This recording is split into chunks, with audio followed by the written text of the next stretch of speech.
Hello, everybody. Welcome back to Risen Esports Domination and Division, and this is going to be week 4. We are going to be having Sensei Squad Inari versus the Eagles. I'm Vernon Cass, and I'm joined by Stevenator. Say hi, Steve. Hello, hello. Week 4. Technically the start of the second half. In terms of we've got 7 weeks of gameplay, so we've knocked down the first half of games. This is the official marker of our second half of games in the Dominate League, which means that it's a pretty pivotal point for a lot of teams. This is where you either make it or break it. Actually, I think Eagles need to win out from this point on to really kind of put themselves in good standing altogether. In Sensei Squad, they can definitely still have options here. I mean, they've got 4 more. With them having 4 more sets, they can go 5-1 record, so they can definitely at least have a fair standing altogether. But Eagles, they definitely have to win out to like be hitting kind of the bottom end of the tier. For sure. For sure, and I mean, for Sensei Squad Inari, they are 1-1, which is not as dire as Eagles' record might seem. But they were on stream here last week, so I view this as kind of both teams that are squaring off today have something to prove. Because for Eagles, they're trying to pick up their first win, and for Sensei Squad Inari, they came on here last week for the stream, lost in a pretty quick, a pretty decisive 2-0. So now they've got kind of a second chance at the big stage, or as big of a stage as you can get in terms of Risen Dominate League, and they're gonna for them they got to prove that they can take a match on stream. Absolutely. So, with that in mind, who do you think has the distinct edge for this match if you were to make a prediction? For me, I ended up predicting Eagles 2-1. I do think that it's going to be close between these teams, but just based off of looking at some of Sensei Squad Inari's drafts from last week, I wasn't super fond of the way that they were drafting. They were drafting some double AP mid jungles, which I'm always a little bit wary of. And for the Eagles, they've had a pretty rough strength of schedule. So I was interested to see like how are they actually 0-3, right? And a lot of the teams that they have played are either 3-0 or 2-1. And so there's a decent chance that the Eagles have had a pretty rough starting schedule. And after talking to their team captain, they actually haven't been scrimming very much, if at all, through these first 3 weeks. And just this week, they started picking up scrimming again. So I think that there are a lot of things that for the Eagles, this could be the turning point if there is one this season for them. So I would love to see them kind of be able to find this midway point as a salvaging moment for them to be able to turn things around. I mean, kind of as the old verbiage goes. I mean, you back a rat into the corner, they will fight back. So they have nothing less to nothing left to lose if they want to be making it into the playoffs. So I think that they're going to be fighting with an extra little bit of ferocity here coming into this one.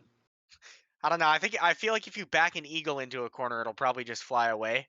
But most of the Fair, time, fair. but Unless its wings are wet, because eagles can't fly if their wings are wet. You're welcome for the fun fact, everybody. But who I says mean, that I'm league just commentary cannot be educational? and it can always be educational. There's always learning opportunity, and it doesn't have to be exclusively related to League of Legends. It's fun to see as well this week. We kind of have a matchup of differing ideologies in terms of roster construction. I'm always interested to see if the quote unquote well-rounded team will win out over the team that has higher peaks. So if we take a look at what Sensei Squad is bringing to the table, they have a roster where they've got 4 players that are roughly the same elo, ranging from Emerald 4 to Emerald 2, very much within the same elo bracket, and then their top laner Spirit Breaker, who kind of is their highest elo member, is still at Diamond 3. So they're all within the same general area, And then when you look at the side of Eagles, they are much more diverse across the board. They've got ranks ranging from Diamond 2 in the top and jungle positions, and then their mid laner is actually a Platinum 1.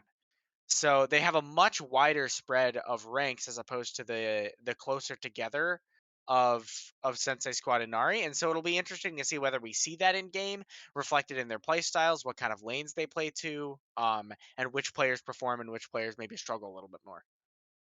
I mean, depends on like okay, so you're talking about the mid laner for Hmm. the Eagles. So like right there, okay, you might be a little bit wary that he might not be able to task perform. He's a whole division down by compared to the counterpart on Sensei Squad.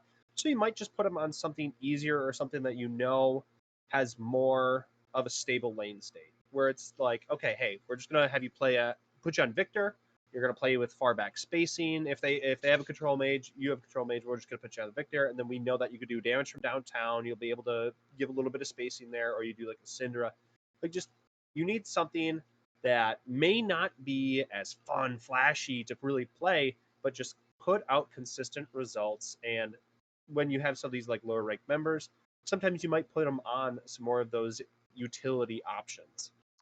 And like I think another good example would be like Oriana. Oriana, depending on who you ask, is not the most fun mid laner, but is very important, especially if you like throw it with a Malphite. You got the ball delivery service; it goes crazy. But we might be seeing just some of those people just performing more of those utility roles.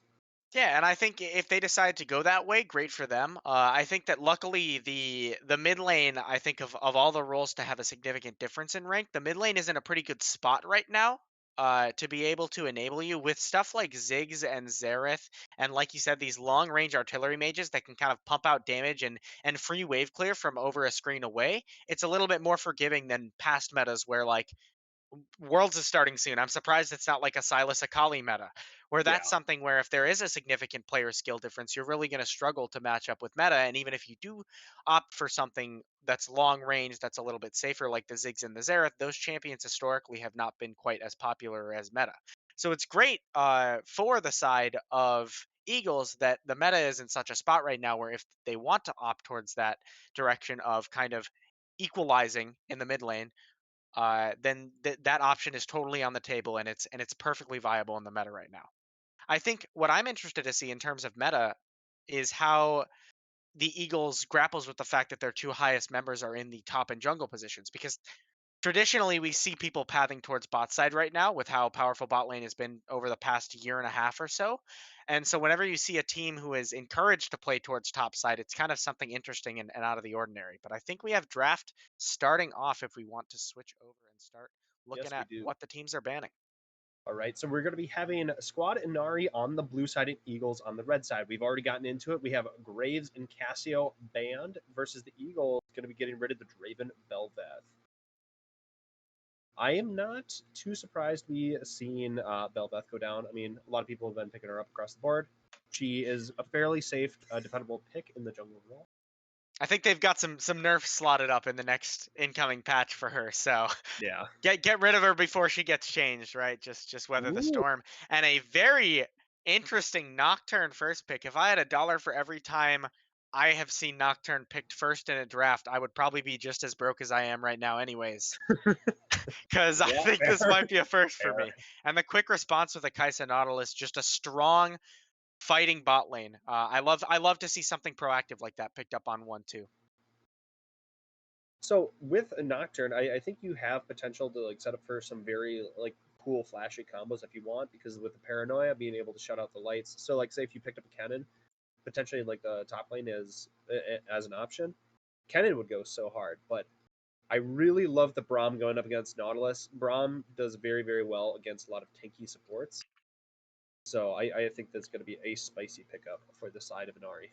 Yeah, absolutely. I'm a little bit initially just concerned. I think that on surface level, Braum does very well into Nautilus, but I am concerned at how Braum pairs together with Nocturne because Nocturne is the diving champion, right? He's the one where you press R and you are in and there is no out. And Braum is traditionally the peeling back kind of champion, where I'm going to put up the shield, we're going to kite back, kite back, kite back until we look for a re-engage. So they'll have to manage kind of these two differing play styles and identities very well in game if they want to pair this support and jungle well together. I particularly lane. Jim Brom seems nice, but I 100% agree that like you are a little bit conflicting there. But I think it will like the Brom will be nice to go up against Hecarim to kind of the Hecarim and the Nautilus who want to dive into your squad. Hmm. Absolutely. And Kaisa, of the AD carries, aside from something like Tristana, is really one of the most dive heavy AD carries in general, right? So even among the position that is traditionally staying in the back, Kaisa is a pretty dive heavy champion. And I do think it's funny that they've drafted Jin and Braum together, because whenever you're thinking of, oh, what do we pair with Braum? You're thinking like Lucian. We're thinking Yeah, like champions who have auto attack resets who can proc his passive really quick. Jin has to reload. Of all the yeah. champions, Jin might have the most trouble procking the Braum passive. So it'll be interesting to see how they're able to pair that together, given the kind of inherent anti synergy of their kits. There is so much dive coming in from Eagle right now. It just They are this Jin is positioning. gonna be quite sad. I'm fairly certain. And it's funny because I'm just looking at. I asked a few questions to the team captains of both teams before the game, and one of the questions that I like to ask is, what do you guys self-describe your play style as? And the team captain from the Eagles, their jungler Killian, said that they prefer to play team fighting and scaling. I suppose this is team fighting. Scaling, I don't know so much. When I think team fighting and scaling, I'm like, oh, they're gonna go for like Corki, and they're gonna go for like Jinx, a hyper carry in the bot lane. No, this is like balls to the wall. We are gonna get in your guys' face, and we're gonna force the fight as fast as possible. And I have to say that given that identity, I love the last two picks here from Sensei Squad Inari. Yeah, yeah. I mean, hey, we're gonna be up close, personal, and fighting. Swain loves that, thrives in it. Darius, if I get a reset with my R, oof, we're gonna be going. I just threw your squad like a juggernaut, but Aatrox is gonna be the hovered option here. Yeah, and And that's that gonna is be what's picked going up. to be closed out. I mean, right off the bat, I think that the Eagles have a much more cohesive team identity than Yes. Sensei Squatinari does. I mean, it is so clear when you look at how their champions work together. They know what they want to do. They want to dive. They want to play fights fast. They want to take out like 1 to 2 members as quickly as possible with as many tools as possible. You have the R to dive forward. You have the Hecarim to follow up afterwards, and then you have a lot of damage being pumped out from Kaisa and Aatrox. For Sensei Squatinari, I'd say that they have less of a cohesive identity, but what I do really like is those last two picks, the Swain and the Darius, coupled with the Braum. They have a lot of really, really good anti-dive. To be honest, Nocturne is really the only odd man out in this composition. I feel like the rest of the team fits together quite well as being strictly anti-dive. We're going to kite back and peel back and survive that initial onslaught, and then we're going to counter engage. But Swain, I mean, I don't think there's a single champion on the team for the Eagles who can outrange Swain. When Swain pops his R, you are either killing him and trying to burn through his HP bar, or you're disengaging. Those are your only two options, and neither of which seems super viable for the team of the Eagles. I kind of curious as to what you think. What items do you throw on Nocturne to allow him to be viable with this comp? Like, would you go for like the Stride Breaker and you just try to go for like the CC peel aspect, or do you just go like oops all lethality, try to get him Axiom Arc, try to get a lot of tempo early? I just Well, I'm just trying to think I'll, of like what items you throw. I'll say you certainly can't go lethality. I would be shocked Yeah, to see yeah, him go yeah. lethality. I think if you are diving in to this comp, you are going to absolutely explode. And I think that because Nocturne doesn't have that unified of an identity with the rest of his team, there's not really a single good choice of item.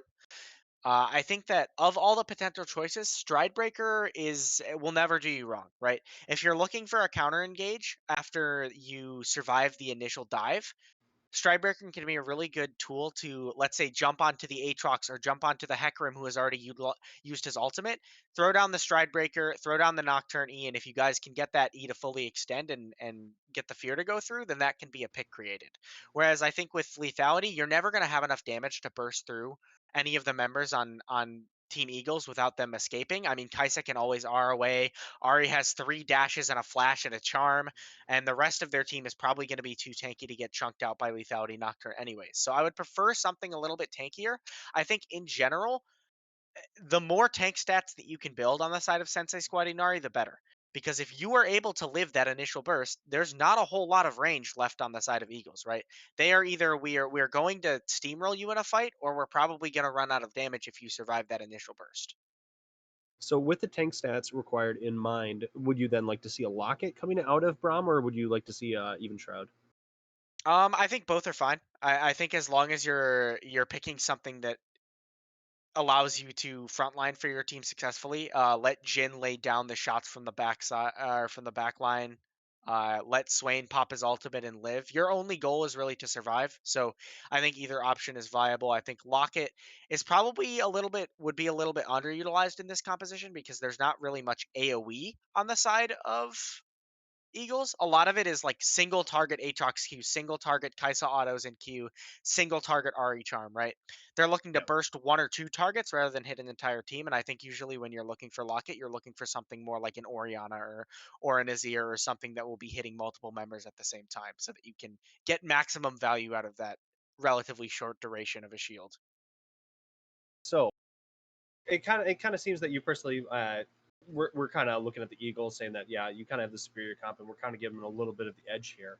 But uh, objective wise, do you think that Inari is going to be able to contest some of these objectives, or which team? Like for each team, what do you think they need to be focusing here? I mean, when I look at the top side of Inari, I think it's going to be a little bit hard to contest anything on the bot side, especially seeing that Jin is opting for a more scaling oriented summoner spell. With the Ghost, he's not going to match up very well into the exhaustive Kaisa, and Kaisa Nautilus is already a stronger 2v2 to begin with, and so I think that for in terms of dragons, it's going to be pretty tough for Sensei Squad Inari, but it's totally fine to give those first few drakes up when you're playing a team comp like this. But I do think that actually on the top side, they have a very convincing 3v3. I mean, Darius and Swain are both known as champions who succeed very well in topside Rift Herald type skirmishes. Swain is kind of the perennial skirmisher, right? If you try to fight into Swain over something like Herald, you're either going to have to give it up or you're probably going to struggle to fight into him.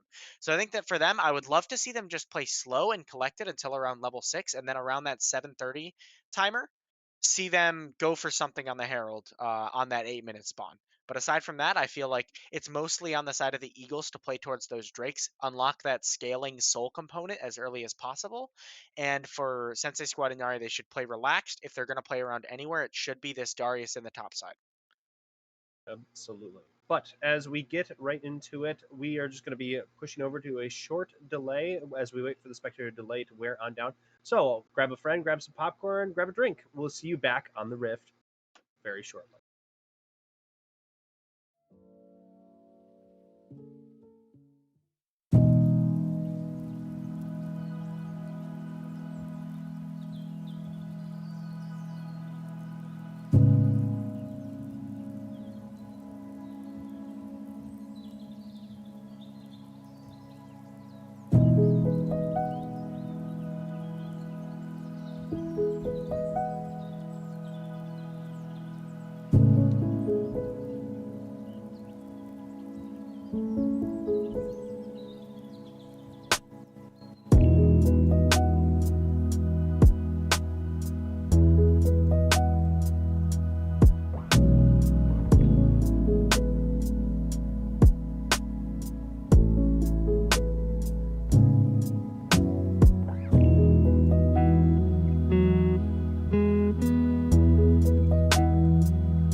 Hello, everyone. We are back. Again, we are going to be having Sensei Squad Inari on the blue side versus the Eagles on the red side. We are going to be seeing a potential invade here on the top side. It is do or die time for the Eagles.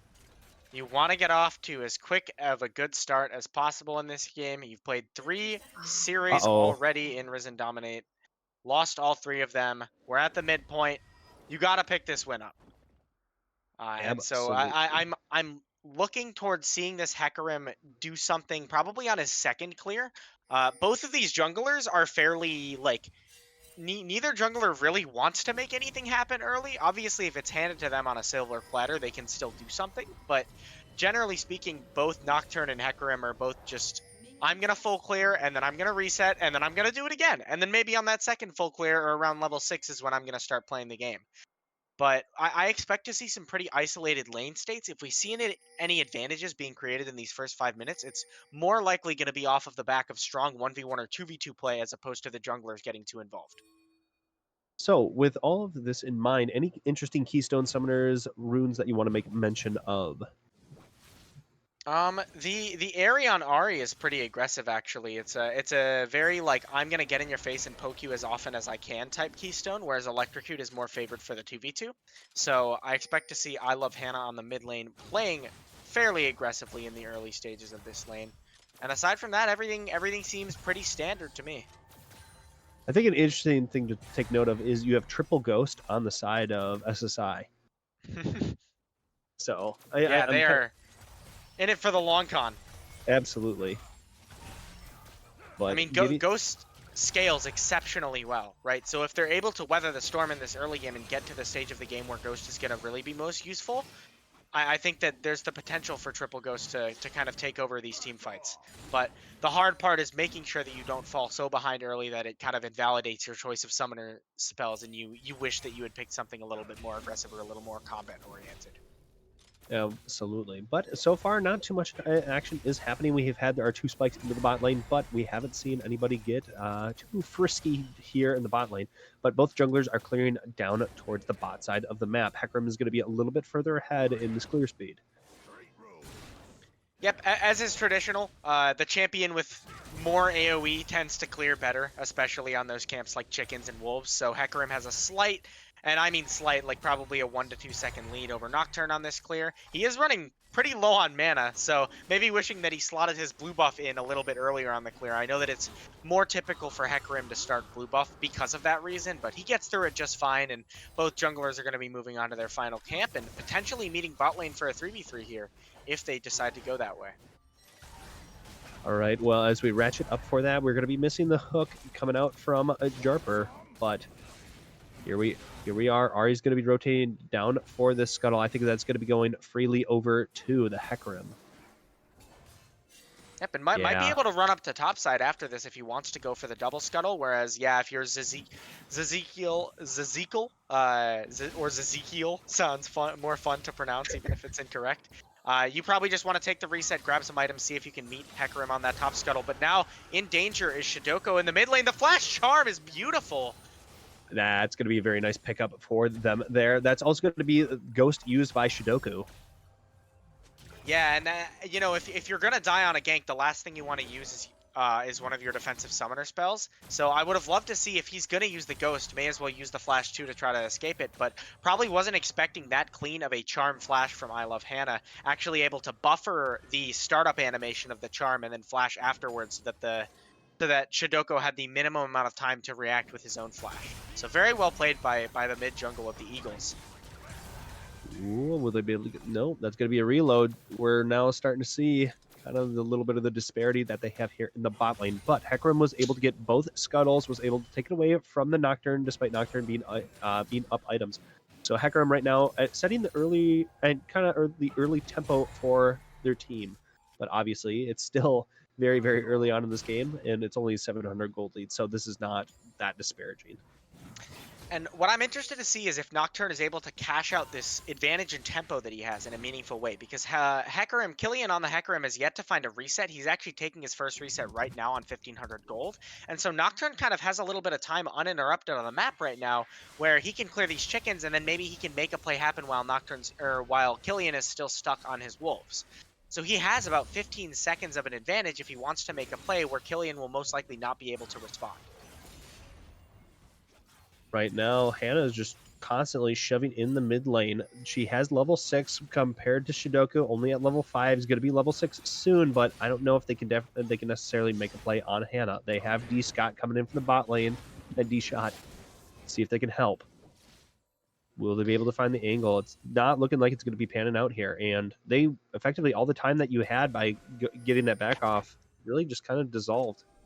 Yep, and now it's, if you look at the item advantages for the mid jungle of the Eagles, it's if they opt to start this Drake or play for this neutral objective in at this stage of the game, it's pretty much uncontestable for Sensei Squad Inari. Just because, I mean, on Ari you have the lost chapter compared to just the measly amp tome on the side of Shidoko, who is, by the way, very out of mana at the moment, so he wouldn't be able to pose much of a threat if he's able to join anyways. And we have such an item difference in the jungle. Ooh, right now they're going to be trying to go in after Genuine. Genuine's going to be having to flash out, but now they're coming after Ezekiel. Ezekiel's in trouble, going to get pulled back with the hook. Now that's going to be the last dash coming up from Hannah. That's going to be the Miss Charm. She's going to be getting away from this play, but the Ghost is active for Super Post. Will he be able to get the pick up against Hannah? That's going to be a flash forward. That's going to be a grab on him. Can Japper get out? Japper grabs the wall, trying to pull away, but is going to be stunned. Will they be able to get enough damage coming through? That's going to be a flash coming in from him, but the Braum Q is unable to get the pick up. Oh! Almost able to grab that. So that's going to be a fairly good play for them altogether. Going to be giving over a kill for the Jhin. Definitely what you needed to kind of spice up the lane a bit. Yeah, all things considered, not too bad. I would have expected that fight to go so much worse, considering that Shidoko had no way to join, so it was basically a 4v3 while they were down items. And so going 1-for-1 and being able to interrupt the Eagles from taking this first Drake at around 6 minutes is really, really good. You get to delay that soul power spike even further, and you get to get a little bit of gold, like you said, onto your Jhin, who is one of your primary win conditions in this game.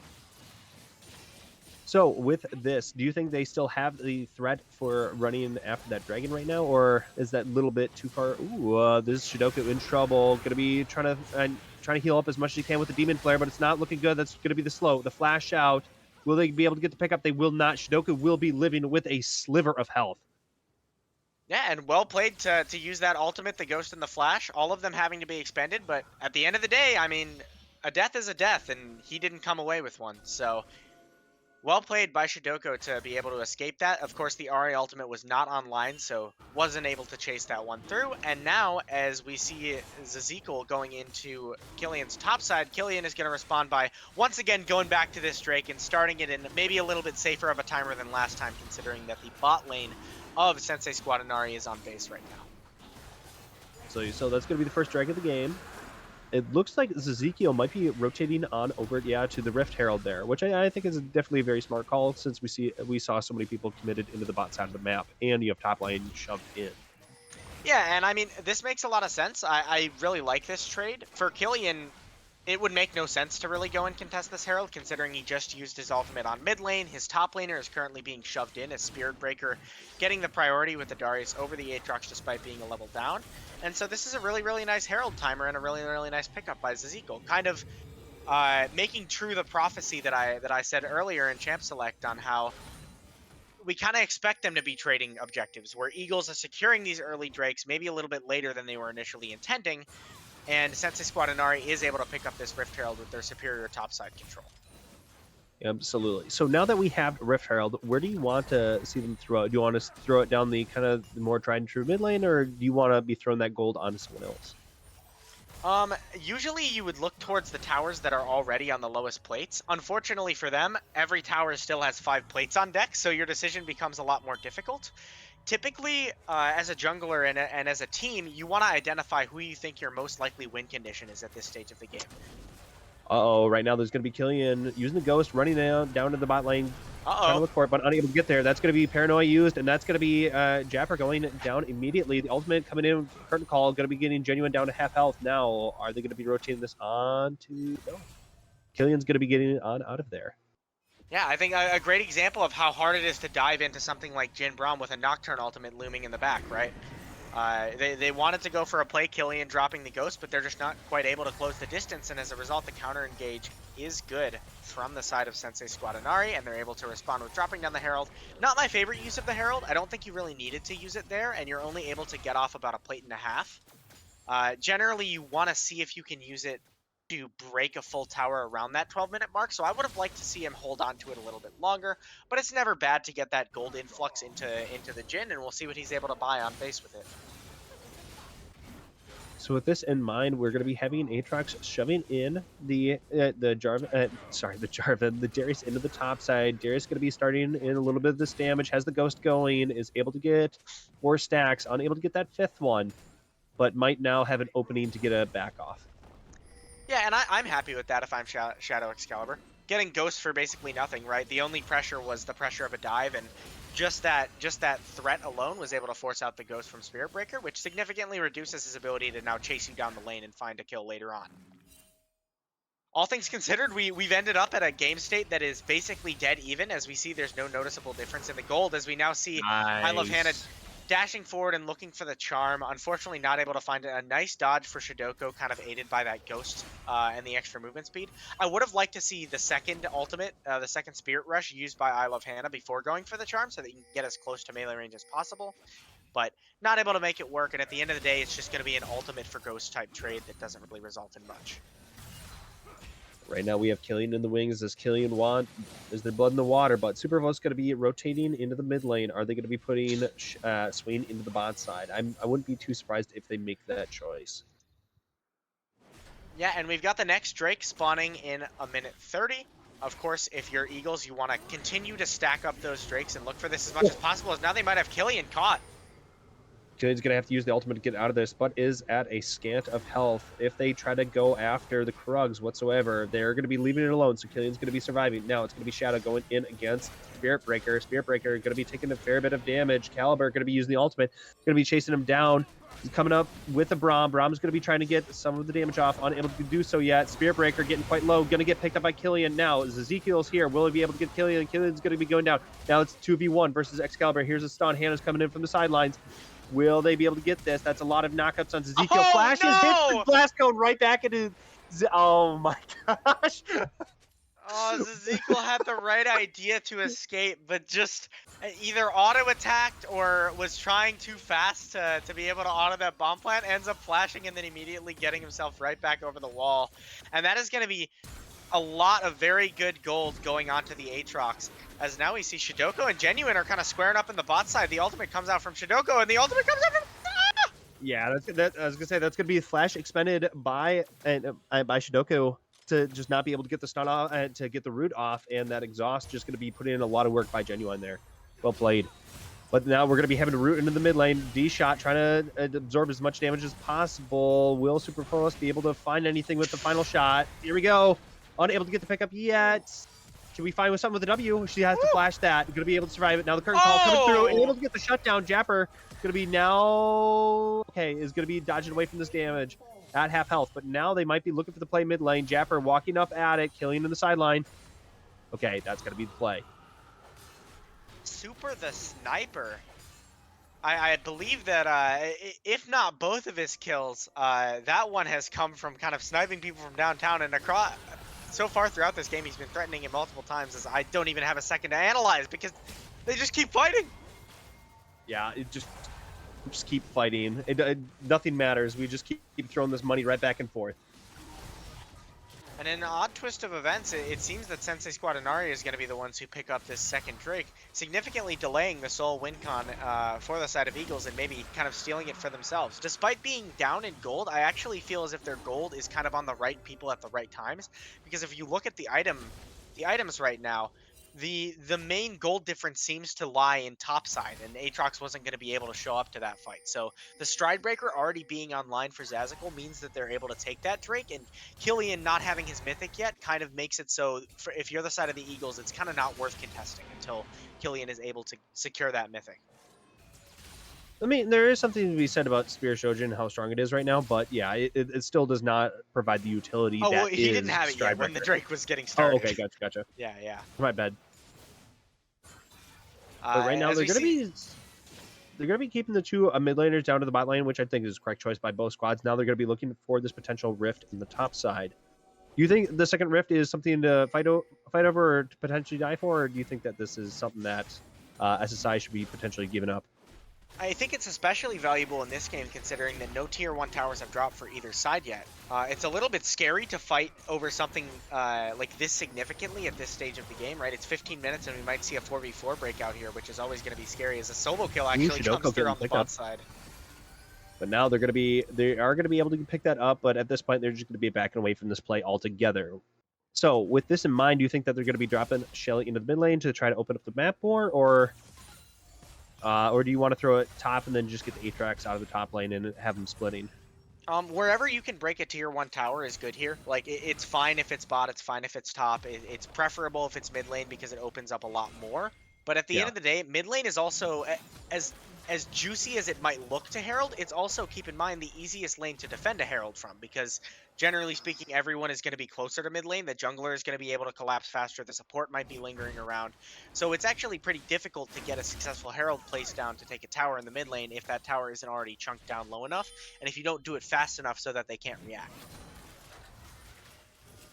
Right now, Spiritbreaker is just being absolutely harassed over and over by Excalibur. No rest for the wicked, honestly, up here. Has yet to be able to pick up his mythic, and so he's kind of just going to get bullied until he is able to afford it. I think that the side lanes are going to be a big part of the story here if you are kind of analyzing how you're going to win this game for the Eagles. You already have an Aatrox who is 2-0-1, has a score drinker, has a 250 gold bounty, and then on the other side of things, even though Hannah was just dropped by Shidoko, generally speaking, Hannah has more gold. So you should have a successful side lane on both sides of the map, and so if you can use that side lane pressure to play for these objectives, that is going to be preferable. Right now, we are going to be... It's only a 100 gold diff with the bot side of the map, but now they're going to be rotating down. Shidoko could be in trouble. Will he be able to spot it in time? Right now, the wave's going to get crammed in. Okay. Looks like going to be safe for now, unless... Yeah, okay, they're going to be seeing that now. I kind of like that they don't go for the dive there. I mean, of all the champions to attempt a tower dive, Swain is certainly one of the scariest. He loves when people dive into him, and if you give him a tower as a buddy, that just makes it 10 times scarier. Absolutely, but now we might be seeing a big old fight in the mid lane. They're going to be going in after Fos, but they're going to be diving. Killian is getting in after them, but is unable to do anything. Ezekiel's going to get the pickup. That's going to be Curtain Call from downtown. Charm on D-Shot. D-Shot's going to be absorbing a lot of the damage, unable to pick up the kill on the Braum. Fos has some damage he can add here, but I think that fight's definitely going to be going over to... Ooh. Right now we have the Demon Flare coming through, putting in a lot of damage. Will he be able to pick up Genuine? Genuine's going to be living with a sliver of health. The stopwatch is going to be important. Trying to throw the damage into Excalibur. Excalibur hasn't picked up Shidoko. Shidoko's still barely alive and going to be burning to Hannah. Hannah trying to now bob and weave, going to be getting away from the Jhin. Spiritbreaker trying to put in as much damage as he can onto Excalibur. Now Spiritbreaker having to walk away, getting quite low. Will he be burning alive? D-Shot gave a little bit of extra resistance. Okay, that's going to be Darius living here. Wow. We are in for a close one, it would seem. That fight was a game of inches. Multiple members on both teams just millimeters, pixels of health away from dropping. And when all is said and done, when the dust settles, I believe it was only a 1-for-1. Yeah. So, yep. I mean, I would love to see the statistics of how much damage D-Shot blocked with his Braum shield in that fight, because it felt like he just, kind of like we were expecting, soaked all of the initial engages. Now we're fighting again. Ooh, Japper with a hex flash in there, just gonna get instantly picked up by the by the 4 members that are sitting there. But now it's gonna be 4v5 for this objective. We have Demon Flare that's coming off of cooldown here shortly, but Ezekiel's gonna be committing for this dragon. It looks like they're gonna be please don't fight this, running away Eagles. from this. I don't. Please Yeah, don't I fight think this. Eagles giving this up. They're gonna be throwing the blue ward in there. They're going to be hitting the vision plant, but yeah, they're going to be hitting the blast codes away. And that's going to be the 3rd dragon of the game going over to SSI. Yeah, and while I would have liked to see them kind of play for trading stuff back, maybe mid tower as well, a little bit more, the Rift Herald will do just a fine job of kind of taking out that top tower while Sensei Squad Inari is preoccupied on the Drake. And I think that for Japper, the Nautilus prophecy is kind of coming true, where it's kind of your job to die 10 times and just to int for your team. I do think that he has been getting caught out of position a little bit more than maybe he would like to, but I don't think that we're going to see the amount of deaths and the rate at which he is dying shrink at all over the course of this game. Absolutely not. Ooh, right now they're going to be dashing after Shidoku. They're going to be turning out the lights. Here's the paranoia coming through. Very helpful for Shidoku. Going to keep him alive. They aren't going to be diving into the back line. And that confusion was basically allowed him to survive. Well played by them. Another ultimate trade. This time it's the Ari ultimate in exchange for the paranoia. Which, you know, hard to say which of those ultimates is more useful. They're actually going to do an extremely bold Baron start versus a Swain. Are we sure about this, guys? You know what? They're feeling themselves. They're going to be losing resistances. D-Shot going to be on the front line, trying to take as much damage as possible. Both's going to be dove into the background, but now Ezekiel's going to pick up Japper. Hannah's getting low, going down. That's double kill going over to Ezekiel. Now it's all three of them. After Excalibur, will they be able to get the pickup? That's going to be Jin dying on the backside to Killing. Killing's now here to help his teammate. Shidoku trying to survive as long as possible. Going to get a big vision of the Empire, but it's not going to be enough. Going to be taking down one. It's Excalibur by himself with a double kill. That's going to be a 4v3. You still have Darius shoving the bottom. Goodness. I am honestly shocked that that fight was a 4-for-3. I thought that was going to be a clean wipe. Starting Baron when there are 5 players on each team on the map actively is a big no-no usually. Because not only are you corralling yourself into the Baron pit, you're also subjected to the debuff that Baron applies on you, which shreds your magic and armor, or your magic resistant armor. So you're kind of setting yourself up for a fight that you're already disadvantaged for in terms of both stats and positioning. And so the fact that the Eagles were able to come away with a fight that ended up only being a 3-for-4 instead of something much, much worse is kind of a testament to how well that fight was played out, primarily by Shadow Excalibur, who is kind of just becoming a monster. He's on his 2-item spike now, the Gordrinker Shojin combo that has kind of taken over especially like the jungle position as of recent. Has now been achieved, and this Aatrox is not getting any weaker. Yeah, absolutely not. Well, I think an important thing to take note of is that Spearbreaker and Shadow Excalibur were on the bot side of the map together.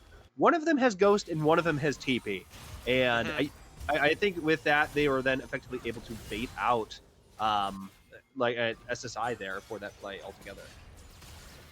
But right now, Shidoku is going to be in trouble. That's going to be Demon Flare popped and active. That's going to be the charms coming through. A lot of damage coming out. Will he be able to sustain it? Oh, Vision of the Empire is going to be missing. That's going to be the stopwatch used. The ultimate's still going. The charms coming in from downtown. That's going to be Paranoia used in response. Ezekiel is going to be slowing down the horse, and that's going to be a 1-for-1. Will they now be able to get the pickup on Hannah? Hannah's going to be able to get away from it. The charm is going to be coming through. Curtain Call going to be picking up Hannah from downtown. Japper going to be going down to half health.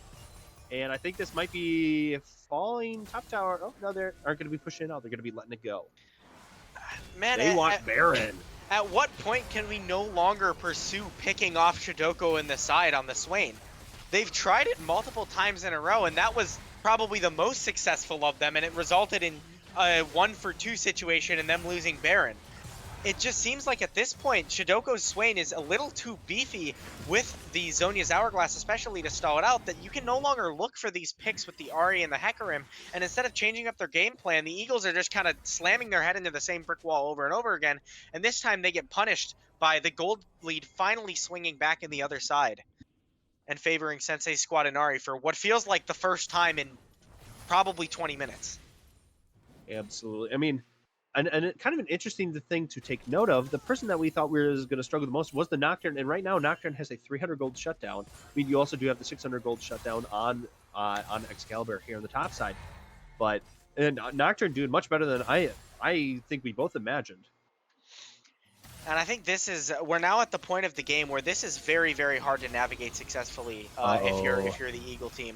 Japper going to get rooted. Shidoku going to be on the front line there. Going to get picked up by the hook. Are we going to be seeing the Demon Flare? Demon Flare is going to be coming out. Going to be drawing out a lot of people. Ezekiel is going to be jumping into the back line. Now going to get shut down by the Kaisa. Excalibur going to be flashing away. from this play altogether. Spirit Breaker going to get some of the knockups. Will he be able to pick up the kill? That's going to be massive shutdown going over to Braum.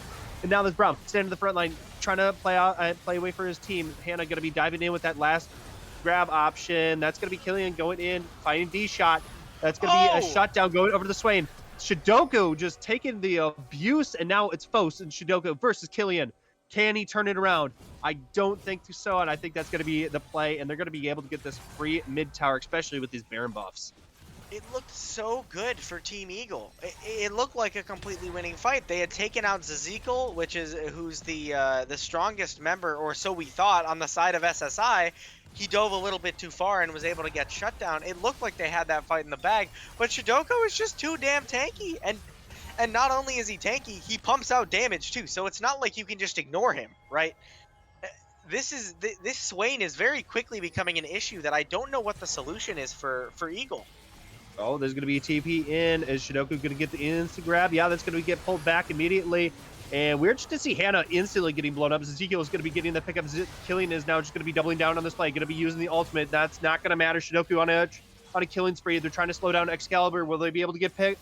Will they be able to catch up? That is not going to be picked up by Fos. But now it's just going to be Spirit Breaker trying to space them off. They're going to be swapping over this dragon. And I think this is going to be the third dragon of the game. Sorry, fourth dragon of the game, but third for SSI.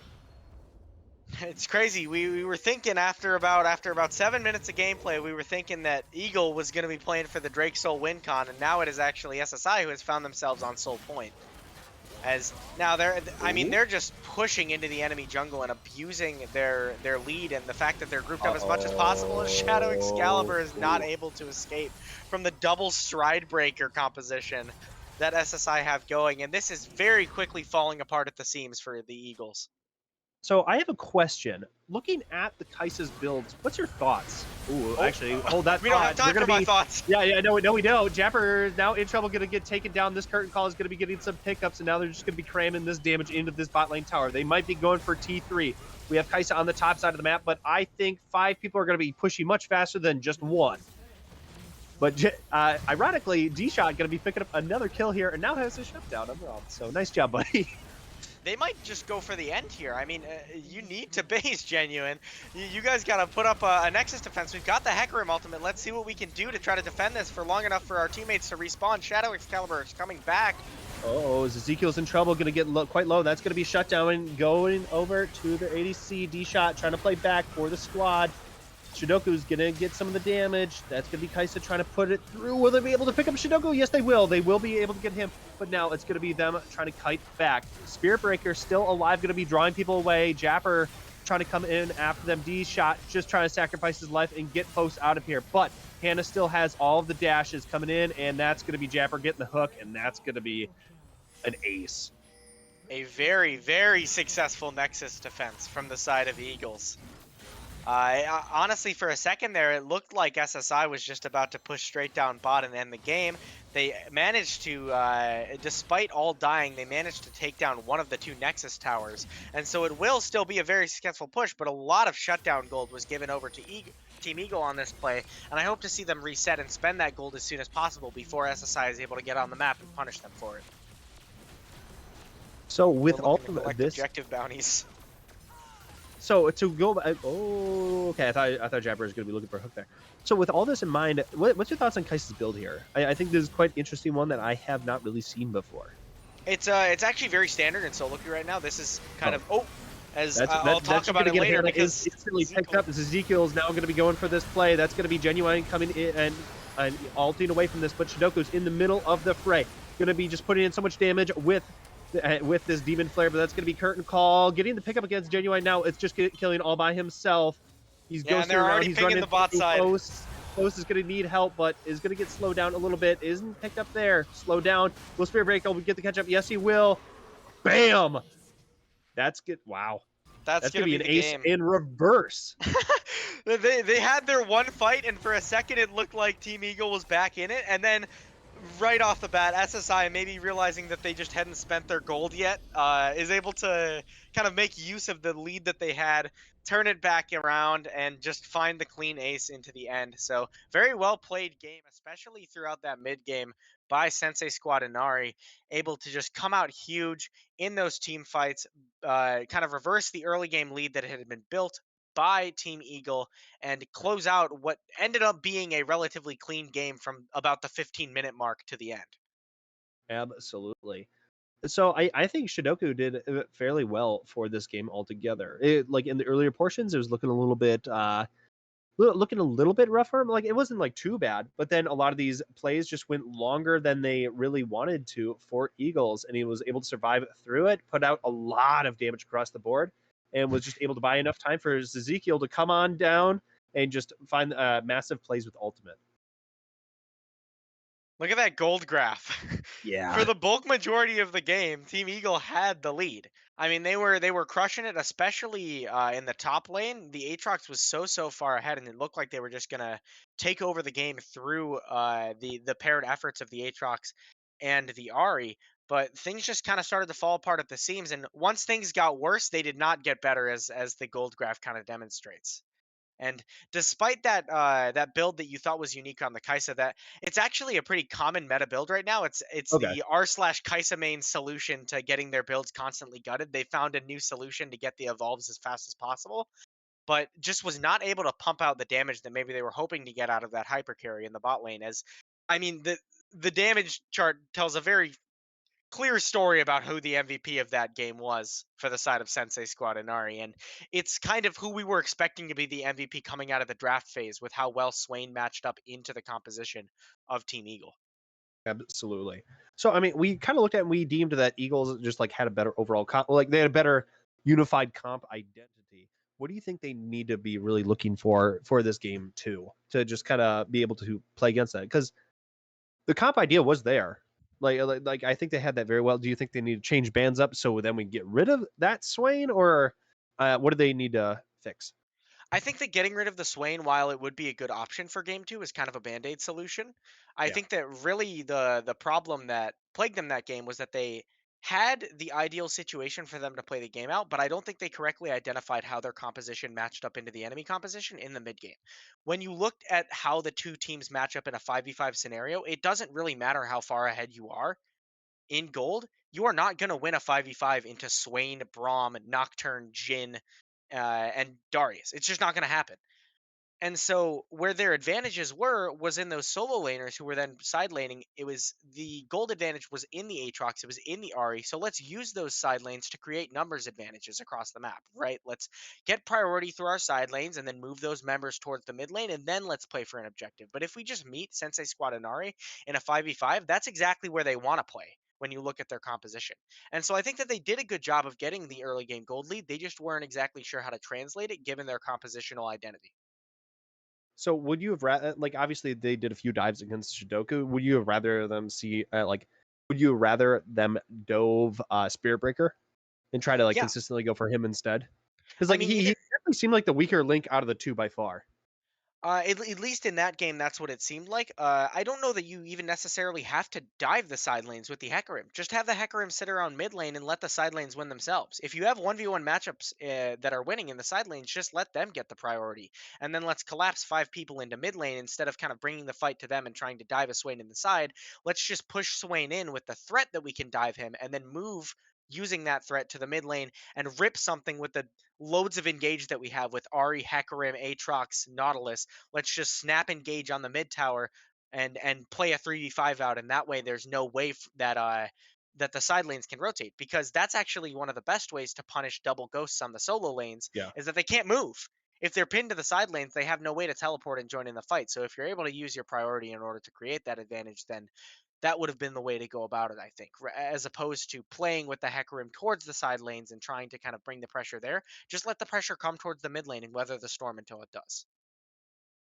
All right. Well, as we wait for the draft for game two, we're going to be pushing over to a short commercial break. We're going to see you back very shortly with the draft.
Hello. We are now going to be getting back into the draft for game 2. We're going to be swapping the sides. So we're going to be seeing Eagle on the blue side, and we're going to be, actually, that side. There we go. I forget it's mirrored. And then we're going to be having SSR on the red side. So first band going to be Belveth again. Going to get rid of the Graves. I think we're going to be seeing fairly similar bands, but this time we are not liking that Nocturne. Get it out. Yeah, it's funny that the champion that we said fit into the comp the least is actually the one that ends up drawing the ban. We'll see if they take out Swain on the third ban as well, as my Wheel of Fortune puzzle in Twitch chat seemed to imply I think they should do. They might end up saving that for the second phase of bans because Swain tends to be a pretty counter pick heavy champion, so it's fine to kind of float the ban onto 4-5 and do that. I actually really like taking out the Braum as well. They're changing it as much as possible from game 1 to game 2, taking out 2 of the 5 champions already. And so I like this. I like this from Eagle. They had a kill lane last game, and they weren't really able to find a lot of kills in that said lane because of the Braum impact. So I think it's going to be very smart for them to get rid of that. But what do you think we're going to be seeing out of the prio pick? You're going to like tried and true J4 Thresh? Yeah, I was gonna say common knowledge would seem to dictate that it would be Jarvan based on our past games that we've commentated, but it will actually be the Absolutely. Kai'Sa, which I think makes a lot of sense. Kai'Sa hasn't been quite as high priority as she has been in some past patches. Her builds have changed a lot. She's received a few direct nerfs, so she's not quite the powerhouse. You can play her mid bot, you can build her 7 different ways that she was a few patches ago, but she is still a really strong power pick, and it seems to be one that the Eagles like opting for. We're going to still be sticking with the Jhin. Now, do you think they're going to be going for jungle or support here? I would love to see jungle because one of the really valuable things that you can do with red side 3 pick is that you can wait. And then if they pick their support, if they pick something like Nautilus, sure, you don't have the Braum to respond to it, but you have the option to counter pick and support, which oftentimes ends up being more impactful than any sort of jungle counter pick. So I'd love to see them pick up a strong jungler here who can fit into a lot of situations, something like the Jarvan maybe if it was locked in here. That's definitely not Jarvan, but that's going to be Nautilus It coming could be a in here. jungler. It could be. You know what? I Yeah, doubt you're it right. is, You're right. but it technically could be. Yo, bring in that twisted Or a tree mid line laner. tech. Or a mid laner, I suppose. Pike? Pike, short for Pikeal? Yep, Or of course. Picycle, perhaps? Yeah, the classic bicycle. Pike Jarvan, there we go. All right. So now this is gonna be this is gonna potentially put Jhin in a blender. You have the Cataclysm on top of him. You then have the Pike in return, but you again have 3 dive champs, and then we let the Swain go through. So Swain is just gonna get insta picked. Ban Swain, please. It's too late now. So we'll see. We'll see how they're able to play around with this. But I would argue that it might be even worse for Jarvan than it was for Nocturne. I mean, both champions, they kind of go in and they don't have a way out if Jarvan is forced to use his EQ to get in range for Cataclysm. But like, it is going to be so hard to play around this Swain already. So I'm interested to see what the Eagles are able to respond to, or are able to respond with on 4 or 5, to maybe give a little more tools to be able to navigate playing into this Swain. Maybe they have a counter pick prepared or something. Some of the common ones into Swain, both being banned away by Sensei Squad and Inari, Cassiopeia and Silas are both absolutely miserable matchups for Swain. So now what I would like to see, I don't know what the champion pool of the mid laner is for the Eagles in full, but what you would normally like to see here is some sort of long range mage who is able to keep Swain at bay and able to disengage if Swain wants to kind of slam ultimate and try to flash into your team. Something like Syndra, something like Orianna, something like Azir are all fine options. These long range kind of mages that are able to control space and disengage when need be. Okay. Viego's going to be the hovered pick. They're going to be saving the last pick for top lane. Obviously, it's kind of counter lane, so I'm not surprised to be seeing that. Oh, I'm curious as to what they pick up. Do you think like Anivia or Victor or Syndra would be better here? Anything that controls space, honestly, they're Okay. all fine. I would go to whatever is most comfortable for the player at this point, because all of the champions are pretty much interchangeable and do a similar job. Veigar's a solid option. You put Swain in the cage, and guess what? He can't run at you anymore, and you wait out his ultimate timer. I think Veigar's a pretty good scaling option as well in this composition, considering kind of the early game nature of Jarvan Pike Kaisa. You have something that's a little bit more dedicated to, I'm going to farm up, I'm going to slowly stack, and when it hits the late game, if it gets there, I'm going to be pumping out tons of damage. Lane, I think a safe one could potentially be Ornn. Yeah, they're going to be just Ooh, like a Darius. they're gonna steal the Darius for themselves this time. Interesting. I feel like very rarely do you see two different top laners both play Darius in the same series. Usually, if someone plays Darius, it's because they play Darius, and there aren't that many of those. And so I feel like In it's rare team to see play, Darius yeah. be a contested pick on both sides. I'm definitely surprised to see Darius in team play. But what are they going to be picking in response to this? And Kennen. Kennen. I like Okay. Kennen. Okay. He kind of, at face value, I think Kennen does a very similar thing to Swain, but kind of Yeah. has the added flexibility that Kennen can both be an engager and a disengager. And I think that in the 1v1 matchup, Kennen is about as good of an ask as you can have into the Darius. I mean, stuff like Gragas and Kennen and these AP oriented champions who can kind of disengage at will whenever Darius pops ghosts and run at them are usually good options. So I think an important thing to take note of this game, you have Cataclysm. I think Cataclysm is going to be very efficient in this game, considering that they have no dashes outside of Viego Ultimate to get out of the Cataclysm. So I think it's going to be a very good ability, along with Baby Cage. Baby Cage just gonna, if it catches anybody, they're stuck in there. Barring, okay, this is considering like not using Flash. Like Hmm. if their Flash is If you're down, getting you Flash, are you're happy. caught. Yeah. Also, if I drop down Veigar E or if I drop down Cataclysm and they flash away, I am happy with that. Oh yeah, That's a 100%. 5 minute cooldown versus like a much shorter one, depending Yeah. on which ability. Yeah, I say like Equinox is like what 16 seconds versus Cataclysm, which is like 75 seconds. So I was like, okay, yeah, we'll 100% take that. But kind of just looking at these comps, what's your initial thoughts? Who do you think is kind of on the winning end of this draft phase?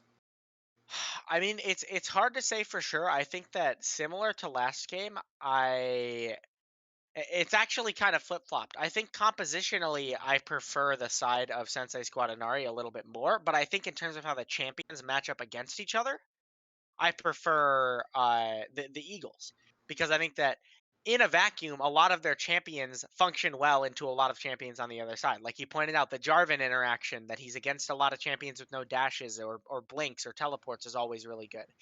Veigar Cage interacts really well with a lot of the champions on the side of Sensei Squad Inari. Darius really likes a lot of the champions that he's looking into this game. He has a lot of champions to farm stacks on this game. But I think that compositionally, Sensei Squad Inari has a little bit more clear of an identity. They have a very strong team fight this game. And I think that there's a little bit of threat there where you're the Jarvan and you're like, hey guys, I trapped 4 people in my Cataclysm. Great, but 2 of them are Swain and Kennen. So we're not following up on that. Like you're on your own, buddy. We can't jump into a Swain that has his ultimate popped and a Kennen who is kind of slashing down with lightning. That's not an engage that is really going to work for you. Even if they have no way to get out of the Cataclysm, it's kind of like am I trapped in there with them or are they trapped in there with me kind of thing. I mean, if you give a reset over to Ezekiel with the J4, that situation can then just really turn very quickly. So I think a lot of pressure is going to be put onto Killian, and it's going to be a lot of pressure to perform and perform correctly to what the team needs. Where can we take this play at this time, or can we not? So I think we're going to have to be a little bit cognizant of what we're doing, but when it comes down to the poke side of things, I think that both teams provide a fair amount of poke across the board. But what team do you feel scales harder into this game? Um, it's strange to pick.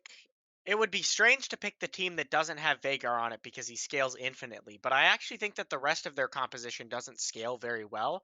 Uh, in generally speaking, the rule of thumb is that lower range compositions will scale weaker because range is the highest scaling. I mean, it's the most broken scaling stat in the game. If you have high range, you are able to pump out more damage before they're even able to deal any damage to you. And so ultimately, the team with longer range is going to have an easier time in the late game team fighting stage of the game. So I think that I would give the scaling edge to Sensei Squad Inari. One thing that I do want to point out getting into the game that we want to keep an eye on is actually what both of these junglers opt to do early game. Because last game we had 2 junglers who both want a full clear matching up against each other. This game, we have a mismatch where Jarvan tends to be much more active, look for things like 3 camps or 4 camps into ganks, whereas Viego is kind of the lone full clear jungler this game. He wants to just clear his 6 camps, reset, do it again most of the time. He's not necessarily averse to early game skirmishes, but when you're matched up with a Jarvan, you kind of should be. I think an important thing to know here: Jin went Dark Harvest versus Fleet Footwork right now. That's kind of That interesting to see in this kill lane with double hail of blades. that presumably means that he's going to be switching it up from last game and going lethality Jin this game. Actually, I'm not 100% sure if he went lethality Jin or if he went crit Jin last game. But generally, if you're taking fleet footwork, that means it's going to be crit Jin, and if you go dark harvest, that means he's going to be opting for stuff like the Axiom Arc and the Dusk Blade and looking to kind of pull off long range one shots and be an artillery sniper from deep. We shall see how it goes. But as we wait for the expected delay to wear on down, we are just going to be pushing over to slight break, and then we will see if it's going to be a clean sweep or if Eagles can keep their season alive. See you shortly back on the Rift.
welcome back everybody to Game 2 of Sensei Squad Inari versus the Eagles. For the first time since the Revolutionary War, the fate of the Eagles hangs in the balance, as this is a Wow. must-win game for them. And they're invading to try to build as early of an advantage as they can. Wait, so them being on the endangered species list is not them vying for contention as well? No, they're fine. They're What fine. a wild call! I love We're it. talking about the metaphorical eagles, not the real animal here. Oh, okay. Of course, the fate of the real eagles very much hangs in the balance as well. Donate to environmentalist, preservationist causes, please, so that we don't lose our eagles. But in terms of these eagles, the eagles which we have on our screen right now, this game is pretty much a must-win for them. If they lose this game, they lose the series 0-2. They go down to 0-4 with only 3 weeks of play remaining, and they're going to find it very hard to turn around their season.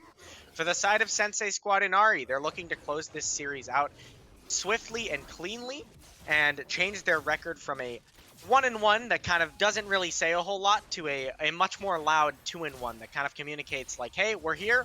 We're one of the upper echelon teams in this Dominate League, and kind of reversing what happened last week on stream where they fell 0-2. So, with all of this in mind, do we see any interesting keystone summoners, runes, items that we want to make note of? Well, we did already speak on the Dark Harvest Jin, but that does communicate that he's going to be going towards lethality this game. Double Hail of Blades in the bot lane on the side of the Eagles means that they are going to be very explosive, and it's going to be even further complemented by the fact that Jarvan has done 2 camps and is already looking for a gank on the bot side here. But, I mean, the HP bars are not low enough to go for this. I mean, they might burn a flash or 2, but there's no real kill here.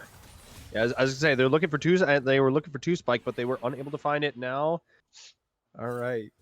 Oh, he's coming back. Oh, they're so committed. They're so committed here. If this doesn't work, it's an absolute disaster as just Sam goes forward. That's going to be an amazing sidestep by him. They're going to get the pullback onto Foss. Foss now in trouble, having to commit the flash away. That's going to be D-Shot, pulling himself back in, taking a little bit more damage. But both bot laners on the side of SSI are going to be having to commit their flashes, but are going to be able to survive this. Now it's going to be Hook coming in. It's going to be missing. Now, I have been playing a lot of jungle recently in solo queue, and I can tell you that as good as that might feel for the bot lane of the Eagles, that is a disaster for Killian.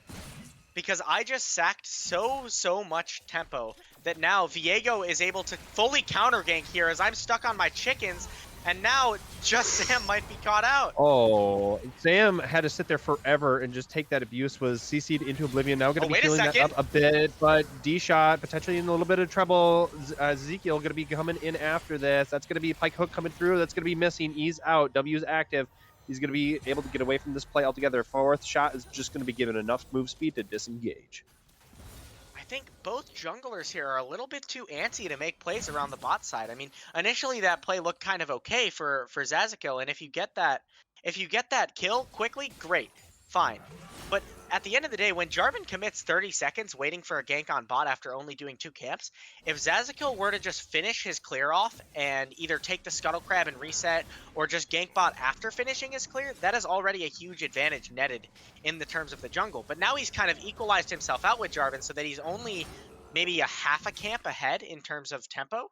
And so that advantage that was initially created by the failed gank bot by the side of the Eagles has kind of been neutralized now by, oddly enough, the play made by Sensei Squad Inari. I mean, an interesting thing to still take note of is the Pike was the one get the pickup versus Ezekiel, so he still will have the 300 gold, but obviously still not as great as getting first blood. But obviously we don't want to see any scaling on Pike whatsoever. That can definitely be a death sentence a little bit for some people. But we are going to be seeing Swifties picked up by Jin at this early stage of the game. Yep, absolutely. And we are seeing some CS leads kind of show themselves across the map. Not very big ones, but a small CS lead in the mid lane for Shidoko on this lane, and a small CS lead in the top lane for Shadow Excalibur, who is kind of just putting the hurt on Spirit Breaker for the 2nd game in a row, but might now be overextended as Zazikil is on the side, and he has no vision here, so this is going to be tough to escape from. That's going to be Ghost activated by Excalibur. Will he be able to play away from this? That's going to be the stun coming through. Spirit Breaker going to be missing the first original poke on this, and that's going to be Excalibur getting away from this play altogether. but that will be at the cost of Ghost. And with a severely frozen wave, you see he actually stops channeling his base because there's no way that you can back on a wave that is that frozen. So kind of just has to hope that Zazakil starts clearing down and is too far gone to contest him when he comes back up for this. Otherwise, he's going to be in a lot of trouble trying to get this wave underneath the tower. Yeah, it's going to be looking in that brush. That's going to be Kennen going back to base for this. That's going to be picking up the level 2, the Sork boots here, and probably going to be TPing back. Yeah, it's going to be coming into the TP. But we're going to be seeing the first dragon of the game being gone after. Going to be picked up around here, that 6-minute mark. It's going to be Hex Dragon. It's going to be nice stats given over to the side of the Eagles. Yeah, and a great reaction play by the Eagles. They see Viego committing top lane. He spends probably about 25 seconds trying to chase down the Darius and isn't able to find it, which means that now he's just left himself completely open to either taking his bot side camps or just starting up the Drake, because you know that he won't be anywhere close to the bot side by the time that you finish that dragon. So off to an already solid start. Even though the gold is kind of even among these two teams right now, it will always favor the team who picks up the first Drake. And I believe that in solo queue, picking up the first Drake increases your chance of winning to like 60%. So if we're going by those metrics, the Eagles are off to a pretty great start. Easy dubs, GG. All right, good game, everybody. We'll see you. No, just kidding. But we are going to be, Hannah is going to be getting the baby cage on Shidoku. Now that's going to be coming in with the Pike. Pike is going to be forcing the flash out of Shidoku. Shidoku going to be trying to turn the play against them, unable to get the grab against Killian. That's going to be Demon Flare still active and alive, drawing out this play for a very long period of time. He is now stuck in the middle of everybody's. Ezekiel's here to help. Going to be living with a sliver of health. That's going to be flash coming in from Hannah, going to be forcing this play. But now Demon Flare still going. Going to be pulling back Hannah. Hannah's in trouble. Hannah is forcing a potential kill here. Will be a... Yep, okay, that will be D-Shot getting the pickup here. Killian now in trouble, having to flash over that wall with the Ignite on him. That's going to be the end of that play. Let this be a message to anyone watching who doesn't know how to play into Swain, or if the Eagles are rewatching this VOD in post, you cannot fight into Swain ultimate. As soon as they got out the flash, the ghost, and the ultimate from Shidoko, that's a win right there. Just back off, have Jarvan EQ over the wall, drop the baby cage to keep Swain contained, and take that as your win. Because fighting into Swain ultimate, I mean, we saw there, he will just out-sustain. Unless you can kill him in a split second before his ult starts healing, you cannot take any extended fights versus a Swain who has that Demon Flare active. And so, time and time again, they try to engage onto Shidoko here using their tools with the Veigar cage and with the EQ from Jarvan, but it just doesn't matter because Shidoko with ultimate active is always going to be an absolute nightmare to kill.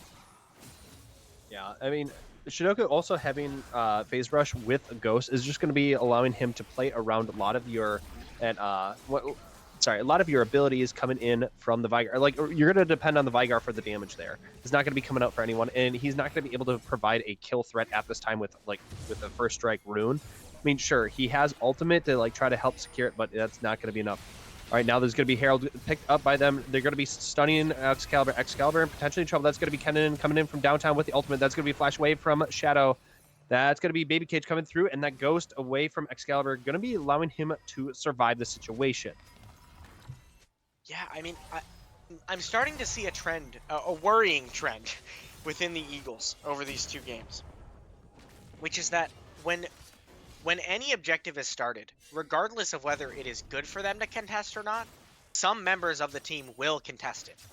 In the first game, it was the first Drake, right? And it ended up going 1-for-1, so it wasn't as bad as maybe it should have been, so it felt a little bit better than maybe it should have felt. In this game, it's the Rift Herald. I mean, Killian was on his bot side farming his camps. There's no way that we can contest the Rift Herald, so let's just give it over and play for something on the bot side, or let's just return to our lanes and make sure that we're CSing, right? We don't need to fight every objective that comes up, and I think right now the Eagles are kind of falling prey to that common issue as we see some auto-spacing going off, and That's Super activates his ultimate. Oh, he's just going to hold it until D-Shot gets here. He's just going to be buying time here, and that's going to be the final shot going to be missed here, but that's going to be Ignite used. That's going to be the root. Will Jim be able to catch up in time? That's going to be the Glacial proc coming through. The Ignite, unable to get the pickup yet, and D-Shot's going to be getting that kill. She stood still there, I mean, but... To give the kill over to Nautilus, I believe, was the thought process. See if Nautilus takes the kill instead of giving it over to Jhin, whereas if you keep running, Jhin might cut you off and then take the kill for himself, so... all things considered, was probably dead, so not that poor of a choice. Had Yeah. some fancy feet there for a second, almost was able to dodge out multiple of the bullets from the curtain call, but just was not able to dodge the W and was eventually rooted in place. A little bit of an overextension by Genuine.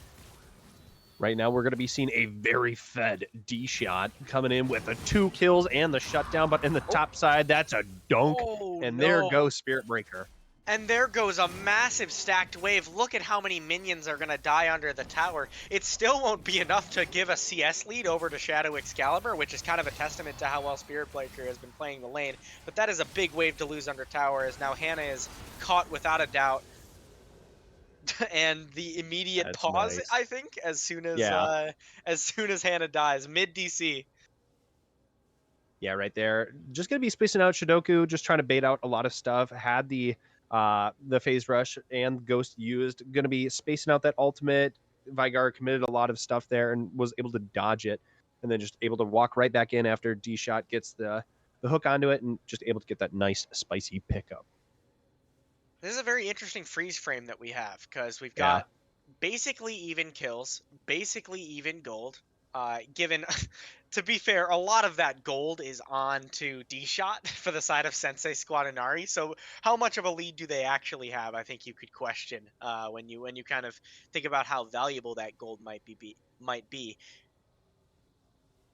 The Eagles have one Drake under their belt. The next Drake is spawning shortly.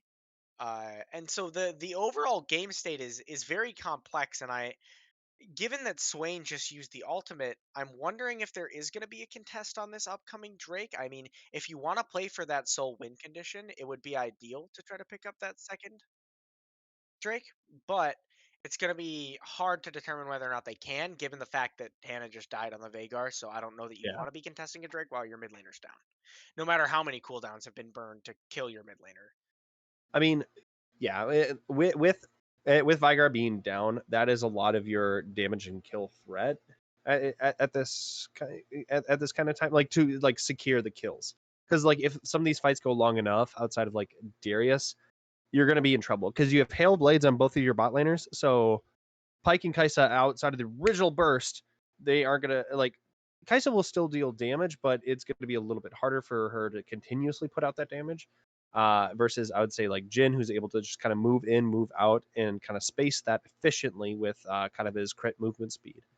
Um, Also, you still have Viego, so the team that has D shot on Jin is able probably to get a is very easily able to get a pick onto someone, and then if you're able to lock someone up altogether, then you give Viego another body, then he continuously get reset. Like right now, I think it's going to be a little bit of a tough situation to really make this dragon work. I mean, I think you definitely have options to do so if you rotate the Darius down. Then hey, let's go for this long fight. We got Darius, but I hesitate to think that it could go well because I believe we have TP up very shortly on the Kennen, and Kennen TP into this fight would be kind of a nightmare situation if it really got everyone all grouped up. Yeah, and I think that this is the point in the game where you have to start making really difficult decisions about what your realistic win conditions are. I think that we've got a very clear. I mean, your team fighting strengths are looking good for Sensei Squadanari, right? Swain is Yeah, already online. The Jin is doing well, just like last game. Team fights are going to go in your favor. And so if I'm the Eagles, this is the point in time where I have to admit Vigar's too behind to be a win condition. Kaisa's struggling. We have to play through Darius. We have to pray that we can keep getting Darius ahead, get another kill like we just found onto the top lane, get Darius even more of a CS lead, get Darius some kills, and hope that in team fights Darius can pop off, farm some stacks on the Nautilus, farm some stacks on the Swain, and eventually be able to just take over the fight with his 5 stacks and his ultimate. Because I think that for the rest of the map, it's not looking like a very viable win condition to play through the Kaisa or to play through the Veigar right now. And I'm worried that the Eagles will just continue to try to play through the mid lane, despite the fact that Shidoko has been doing a great job all series at kind of responding to that pressure and making it even sometimes a net negative when they go after him. yeah. I we already have we already have a fair sample size of Shidoku just being able to outplay the conditions going up against him, and with him having the infinitely stacking health, I mean, with him kind of already having the edge on the Vigard, and I think we were talking earlier on for like scaling wise, well, like Vigard does have the infinite scaling. However, so does Swain, and like I understand health infinite scaling versus like AP infinite scaling is obviously a very different world in which you would rather have the damage, but I think that Swain is going to be very much prevalent in this game altogether, with them continuously wanting to dive into them, where okay, we are going to be able to get back into game here. So we shall see where we're at. We just killed Hannah in the mid lane. Right. Oh, and this already just converted right into the mid lane tower. Yeah, so I think there may have been a few things that happened since we last saw, because the gold lead is significantly larger in the favor of Sensei Squad Inari. But now we have fight breaking out. That's going to be the ultimate coming in, and that's going to get Pike pickup. Now he's caught in the middle. Will they be able to get the pickup onto him? And that's going to be him killed by Spearbreaker. That's going to be a reset. This is Zazakill going to be looking for this. Can he find the hook? Will be missing that. That's why he plays jungle. Not support. Yeah. That was a hard hit to hit, in fairness, though. And it seems that between the last time that we saw this game and the current state, things have only gotten worse for the Eagles. The Kai'Sa is sitting at 0-3, the Veigar is sitting at 1-3, and all around the map, it just doesn't seem that they have a clear win condition. And so at this point in the game, things are looking quite dire for the Eagles, and they're going to have to pull out something major to come back here. As Shidoko may have caught Hannah once again with the help of Zazakill. Zazakill now in trouble. They're going to be slowing him down. That's going to be Cataclysm coming in from downtown. Another Cataclysm ultimate? is holding in Shidoku, and that will be Excalibur getting the pickup onto Shidoku. Shidoku not able to survive long enough for this play. Now they're coming in after D-Shot. D-Shot not willing to go down, give away this shutdown quite yet. Killian putting in a lot of work onto him. Will he be able to get the pickup? I don't think so. Foes trying to survive. Will he be forcing the 1-for-1? That will be Genuine going to be going down to that. And D-Shot still holding on ever valiantly to that shutdown. So unfortunately not able to find the kill on a D-Shot at the bot side, which funnily enough would have granted a shutdown because of how fed D-Shot has become this game. But I mean, those couple of kills really mean a lot when you're this far behind. Multiple bounties picked up in the process. And very well fought from the side of the Eagles. Is kind of going to bring that gold lead within a reasonable boundary moving forward, and it looks like it's also going to be able to net them this Chemtech Drake with the TP coming in from Hannah to help secure it. Right, yeah, and this is going to be the third Dragon of the game, so this is going to put them in prime position to get the soul. Yeah, 3 Drakes on the board. The gold lead is shrunk to only about a 1,500. Not too bad, all things considered, from the at least from the state that we saw before, and a beautiful hook buffer from D-Shot to just fly across the mid lane to safety after getting hooked in by just Sam. So right now, obviously, the game is kind of going back and forth. But what does Eagles need to focus on in order to win this game? Do they need to be trying to? Ooh, they're gonna be going after the cannon here on the top side of the map. But Shelly gonna be able to get that damage into the tower. Hannah quite low. It's gonna be hook coming in from the Pike, and Excalibur is going to get the shutdown pickup against Ken, and that's 300 gold going over to the big guy from Noxus. All right, it is abundantly clear. Excalibur's that guy. He is that guy for their team right now, and he has to be. If a fight does not include the Darius, don't take it. If a play is not around the Darius, don't make it, right? Everything that you do has to be surrounding Shadow Excalibur on this Darius right now. He is the one with all the gold. He's the one who matches up pretty compositionally well into Sensei Squad Inari, and he has to be the one that you're facilitating these plays through. That is how you win, is that you pick your strong member and you play around them no matter what. But he's going Hullbreaker. Wait, is he going Hullbreaker? No, it could be Sterix here. It might be it could be here. Sterix, but we so rarely see Sterix. I hope that it's Sterix, because I don't know that you can win this game as a split-pushing Darius. The problem is that it's very hard to ever deal any significant damage to a tower when you're pushing into a Kennen, as opposed to someone like an Here comes the curtain call. It's going to be Shidoku going with the speed up. He's going to be pulling back Killian right into it. Killian in trouble. Going to be Flag and Drag out. Going to be trying to get away from this. Will they be able to get the pick up? That will be the Cataclysm. That's going to be stopwatch used. The hook coming through. Shidoku still surviving this play altogether. Now Hannah's here in the mid lane, trying to put out as much damage as possible. Unable to get the pickup onto Spearbreaker. Zazakill trying to do what he can. Eyes And on I Darius think this coming play from the is going to top be breaking side. Is there down. any way that he can cut them off here? Shadow Excalibur is looking for the collapse. Lots of low health members as he might find Zazakil right here, but isn't No. able to find anything onto him. And as a result, that is just going to, after all is said and done, be only a 1 for 0 in the favor of Sensei Squad. Inari, Killian is the only one who is going down. And honestly, I wouldn't even be too upset if I was Killian because they used a lot to get that one kill. They used the ultimate, the flash, and the ghost on Swain. They use pretty much every other ultimate except for Viego, and so one death isn't that high of a price to pay for that many resources being used, and the gold lead is actually almost completely closed up now into about 500 gold only in the favor of Sensei Squad Inari, and as we kind of touched on before, that 500 gold or a little bit more might just be on D-Shop. So the actual effective gold lead is much closer than it might actually appear. Right now, they're going to be trying to contest for this vision.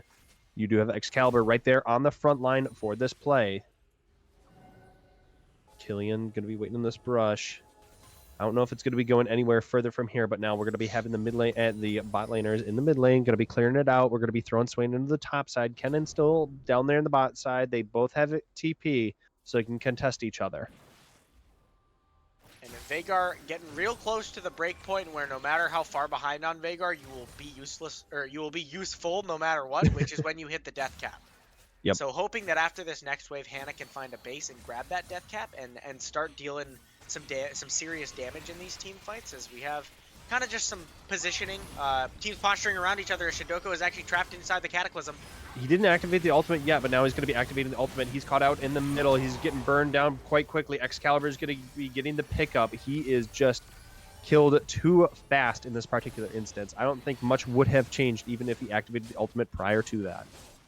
And this is the opportunity that you've been looking for. If you're the Eagles, you've got to start up the Baron now and force something more out of this situation that you just found, as we have the TP coming in from Spirit Breaker, and it looks like this is going to be a 4v5 no matter what over this Baron. Killian dropping very low is forced to go over the wall, and the Jhin ultimate is dropped down, and the Baron just ends up resetting. I mean, right now, I was going to say that would maybe be your best window for a fight, just because they still had the lost resistances to Baron, but now with those kind of falling off altogether, they just stop the Baron take altogether. However, we have Dragon that's coming up in 15. Them backing, will they be able to get there fast enough? With the they have the improved plants, but they do not have the hex gates. So it's looking like this might be going over to SSI uncontested, or it's going to be very close.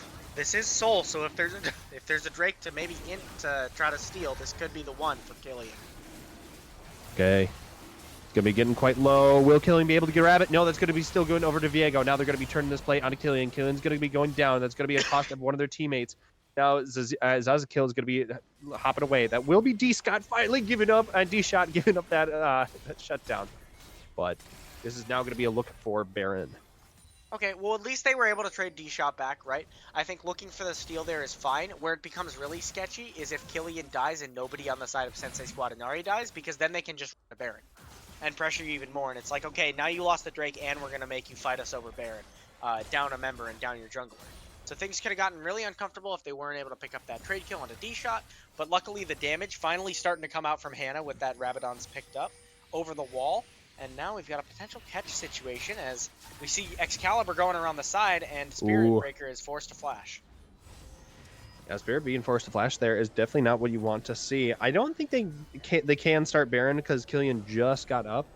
I think it's going to be a little bit uncomfortable for them. D-Shot. Uh-oh. Going to be forced to flash over the wall.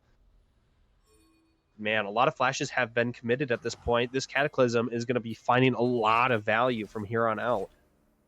The Cataclysm and the Veigar Cage. Those are the two key abilities that we're going to be watching the usage of very closely in every single fight, as it looks like we're trending towards another one with the Baron being started up once again by the Eagles. And Pyke off to the side looking for a pick.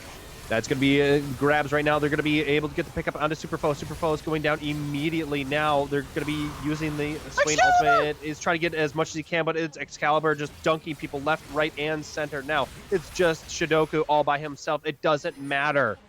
The pride of Noxus just going to be ripping people apart, and they're going to be getting a full ace for the cost of Hannah. What a beautiful fight, mostly off of the backs of Shadow Excalibur and Killian. The two highest ranked members on Team Eagles are popping off.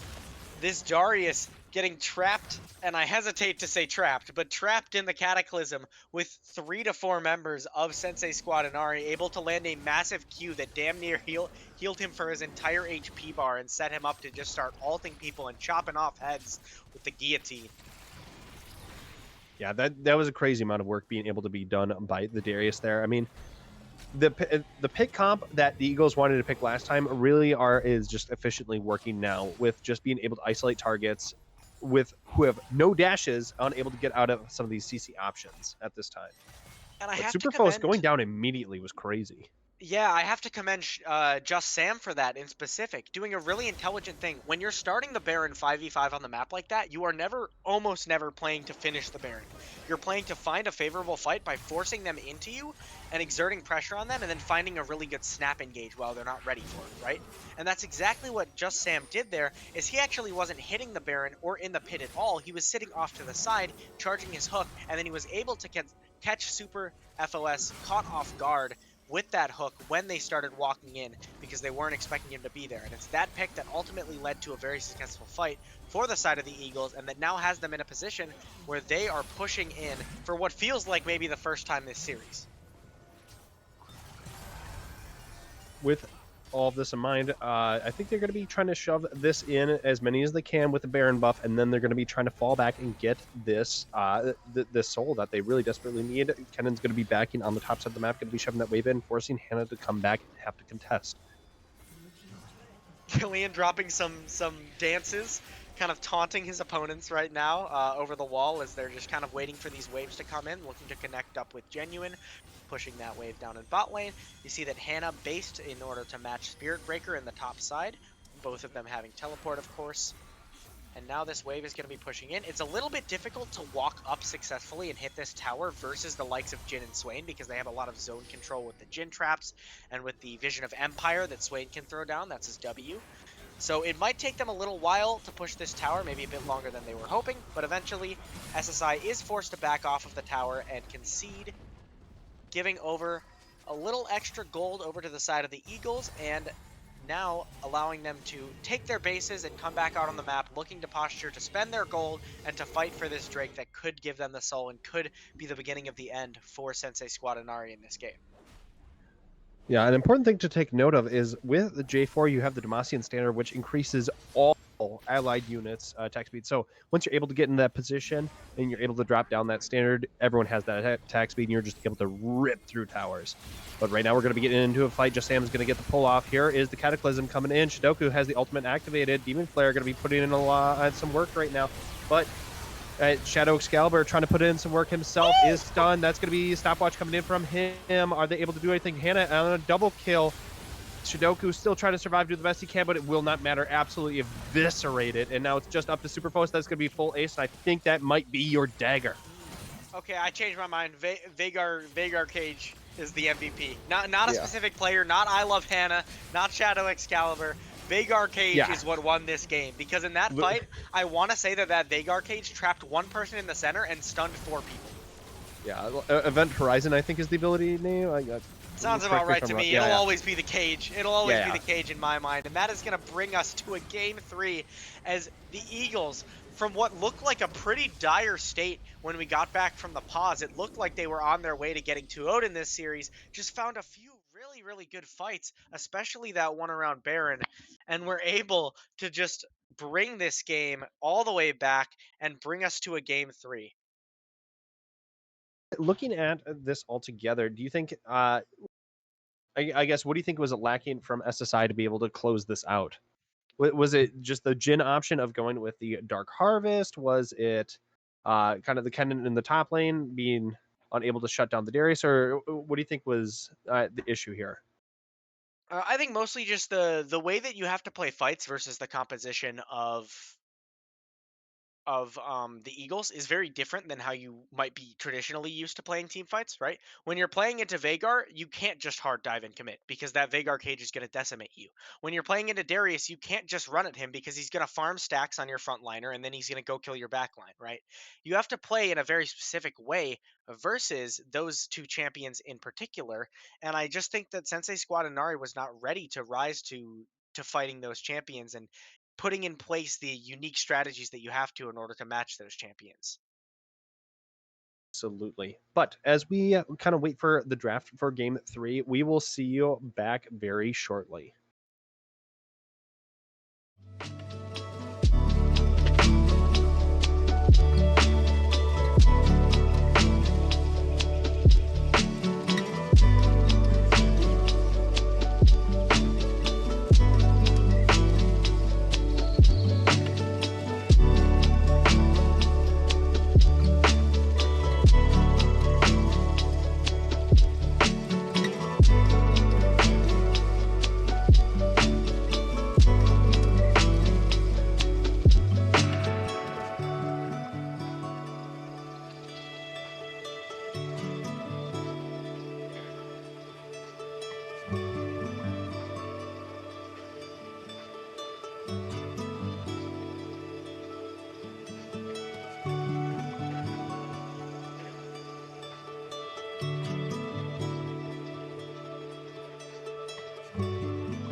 Everybody, we are back with the draft for game 3. So Eagles still have a chance to keep it alive, but we are going to be keeping the sides. We're going to be keeping the Eagles back on the shit. I did the wrong side. We're going to be keeping the Eagles onto the blue side, and we're going to be keeping SSI on the red side. Nailed it. Anyway, we're going to be getting rid of the Belvath and Graves yet again, as we've seen in all these first ban phases. I'm surprised. I'm going to be interested to see if the Eagles are going to be continuing to go with the Nocturne, then the Braum ban here, with all things considered. Verdon, I'm a little bit concerned. You were talking about some homework and an essay that you have to write during the intermission, but I could have sworn that they teach you your lefts and rights in like preschool. No, You no, no. seem you seem to That's be absolutely struggling a not. little bit. Yeah, my fine. I'll go with like my anatomical. Yeah, yeah. So Can we with see the Braum?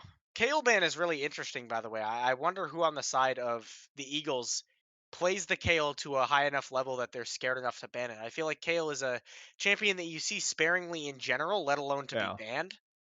So it's an interesting choice for the first phase bans, and they're going to close it off with the Xerath ban, which I'm always a fan of banning Xerath because that champion is just very powerful right now and changes the dynamic of how the game is played. And they are actually, despite Kaisa being left open again, they could have just repeated it. They're going to pick up the Pike instead this time as a first pick, which is an interesting adaptation that is especially interesting because why not just draft the same thing that just won you game 2, right? Okay, There there you has go. to be They got some rid of sort the of J4 ideology. here.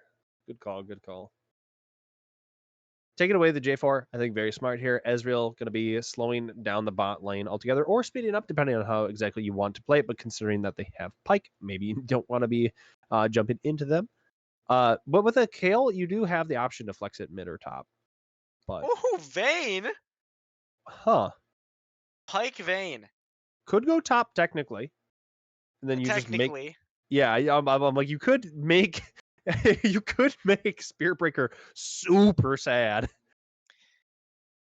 Now, I am off the bat. I'm a little bit concerned for Sensei Squad Inari because from what I've seen of these two games so far, the bot lane of Sensei Squad Inari has been performing very well when matched up against the bot lane of the Eagles. They've been consistently building leads, consistently finding kills in the 2v2 and the 1v1 between AD carries. So I don't like Ezreal because Ezreal tends to be a weak side AD carry, someone who wants to be kind of left alone, roamed on, and Darius on R3 is an extremely bold pick, but I guess their thought process is, well, now we can ban away some of the things that we don't want to play Darius into. Yeah.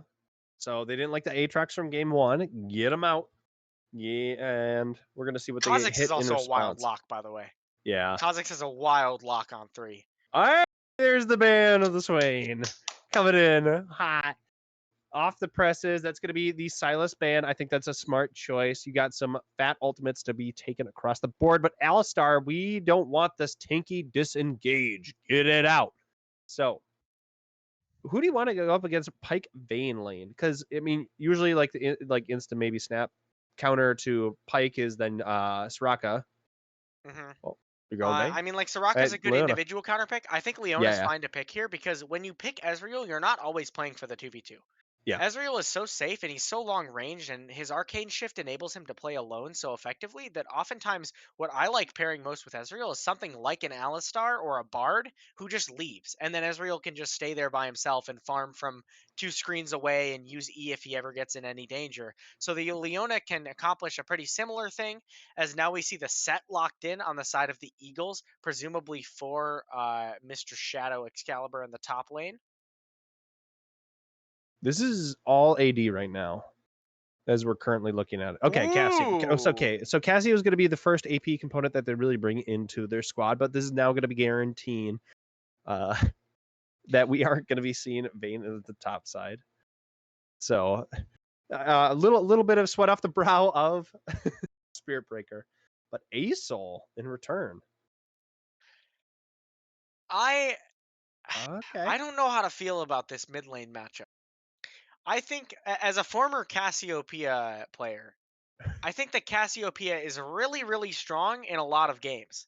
I don't know that this is one of them necessarily. No. Usually when I'm looking for things that Cassiopeia does well into is the inability for the enemy team to get onto me very easily and low range champions. And when I see Ezreal and Jarvan, both of them kind of run counter to that ideology of when and where to pick Cassio for me. And so I think that it's going to be a little bit of a struggle to utilize this Cassio as well as maybe they're hoping. But I have faith in Hannah to pull it through. The Aurelian Soul as an answer is not nearly as bad as it could have been, because when you're blinding Cassio, you're kind of opening yourself up to a whole myriad of counter picks that could be difficult for you. And out of all of those potential counter picks, Aurelian Soul is he might even be a bad matchup into Cassiopeia, depending on who you Yeah. ask.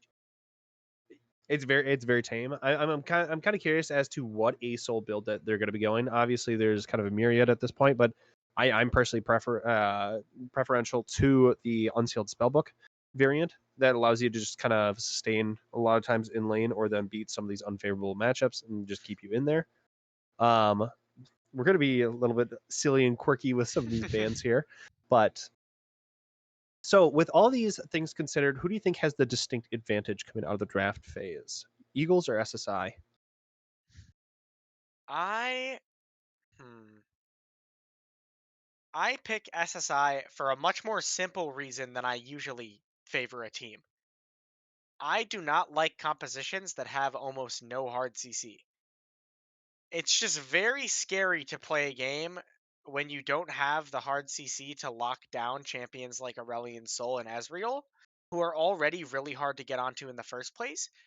Cassiopeia's CC is it's a ground and it's very conditional and it's very low range. Kha'Zix has like a slow that he can give you, but only really if you evolve it, and I don't know if you want to do that very early. Set technically has a stun, but if you're Yeah. Ezreal or Aurelion Sol and you're getting hit by Set stun, we have problems that are beyond that are we, we beyond the we got fact it. that you We don't got to have very talk, much buddy. CC.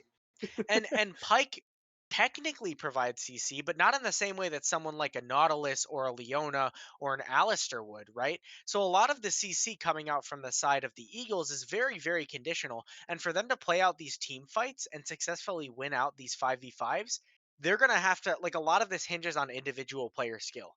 Pike, Vayne, Cassiopeia, Kha'Zix, those four in specific, sorry, Set, are some of the most skill expressive champions for their respective roles in the entire game. And so it's kind of giving each of the players on the Eagles a chance to prove their mechanical prowess individually, but that could just as easily backfire because you don't really have an easy game plan to fall back on if you need to.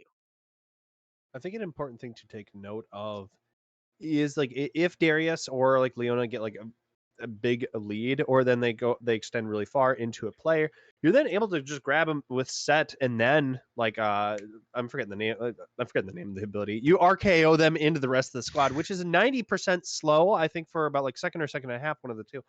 And I think that could set up for maybe some of your CC, but yeah, I do for the most part agree with the fact that you don't really have that hard of CC for your squad, and them being able to just keep throwing in damage from downtown that is percentile in the sense of Asol and Ezreal just being able to constantly pump out spells and auto attacks is just going to be quite vicious for your squad altogether. Oh, that's a funny looking set there, but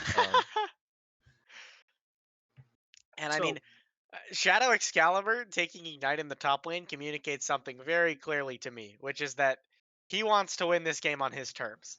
yeah, When blood in the you take water, we Ignite smell on it. any top laner, let alone a set into Darius, you are saying basically, I think I am better than you. I think that I can kill you in the matchup, and so I'm going to take this summoner spell to punish you for your mistakes as hard as humanly possible. So I'm very interested to see how that top lane unfolds. I think it's been a point of interest for us kind of all series ever since we saw the breakout performance from Shadow Excalibur in the first game on that Aatrox. And so I'm interested to see if now the Darius has switched sides back over to the hands of Spirit Breaker after falling into Shadow Excalibur's hands in the second game. So let's see what he can do. Let's see how this individual matchup goes. Absolutely. Hi. As we have a visitor. We have a TriCast beginning. Apparently. So with all this in mind, it seems really that the Eagles are going to be kind of out. I think they're going to be outscaling it. Like you have Cass, Kha'Zix, and Vayne compared to the Asol and the Israel. I mean, who do you think takes that scaling edge? Because I'm like, you could make arguments, but I think it does slightly go over to the Eagles. Well, I'm gonna quiz you, Verdon. What did I say Yes. last game about scaling?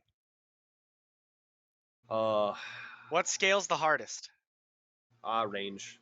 Yeah. range. Okay. Fair enough. And when I Fair enough. look at the compositions, you cannot beat out a high stack Asol and an Ezreal Yeah. poking away with Qs and kiting backwards with ease. I definitely see the world in which the late game team fights can be winning with Cassio and Vayne. I mean, Vayne is she's like the prime example of AD carry that scales into infinity, right? But Aurelion Sol also literally scales into infinity. Yeah. So Fair. I have to say that I would favor still the side of Sensei Squad Inari if this game goes to 30, 40, 50 minutes.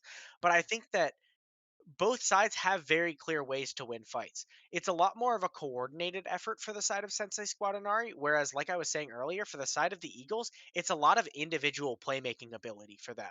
The Kha'Zix is going to be off on the side, invising in, trying to pick off the Ezreal or maybe the Aurelion Soul. The Vayne is going to be kiting out and tumbling and using Condemn to get Darius off of her and trying to flash and ghost out of the Cataclysm and stuff like that. There's a lot of individual capability for outplays, but they have to capitalize on that in order to win the fights. Whereas I think the blueprint for what a winning fight looks like is probably a lot more simple for Sensei Squad Inari. Absolutely. But the spectator delay is over. We're going to be just quickly shifting over for a very, very brief break here. And we're going to be right on the Rift. And we'll see you there shortly.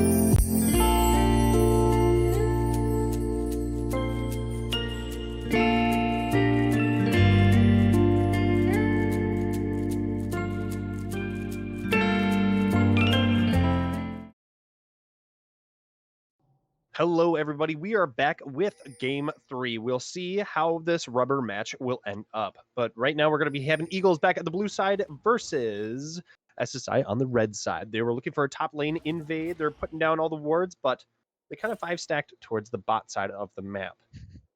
I'm starting to believe that this is the trademark of the Eagles, is this level 1 invade. The Eagles are to level 1 invade as Team Arctic Ace is to swapping at 730 for Herald.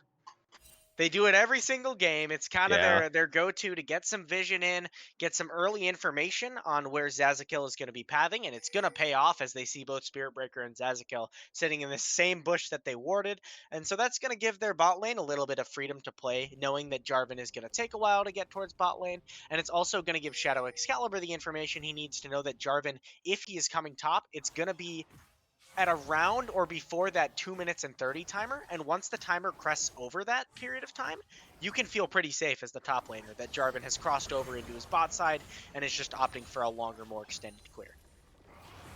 So, again, any interesting Keystone Summoners runes that we want to take note of? First Strike on Kha'Zix has the potential to be really, really good or really, really bad. Because whenever you're taking a rune that can only proc on enemy champions in the jungle, it's kind of like taking Grasp in the jungle, right? It's like the vast majority of time that you're going to be clearing your camps, this is not going to be proccing, which makes it already a pretty dangerous take. But on the flip side, because of how much built into his kit burst Kha'Zix has, you have the potential to, in the later stages of the game, make it pay for itself with just a few huge burst combos that kind of redeem the rune choice. Also, I think an important one to take note. Right now it's going to be Darius trying to put in a little bit of damage, almost able to get the 5-stack off. We're going to be seeing in the mid lane, we're going to be seeing Arcane Comet. That's more of the tried and true on Shidoku. But, no interesting summoners. I don't know if Killian knows that Jarvan was pad top after those two camps, but he's actually looking to invade Jarvan's bot side right now and steal away this blue buff.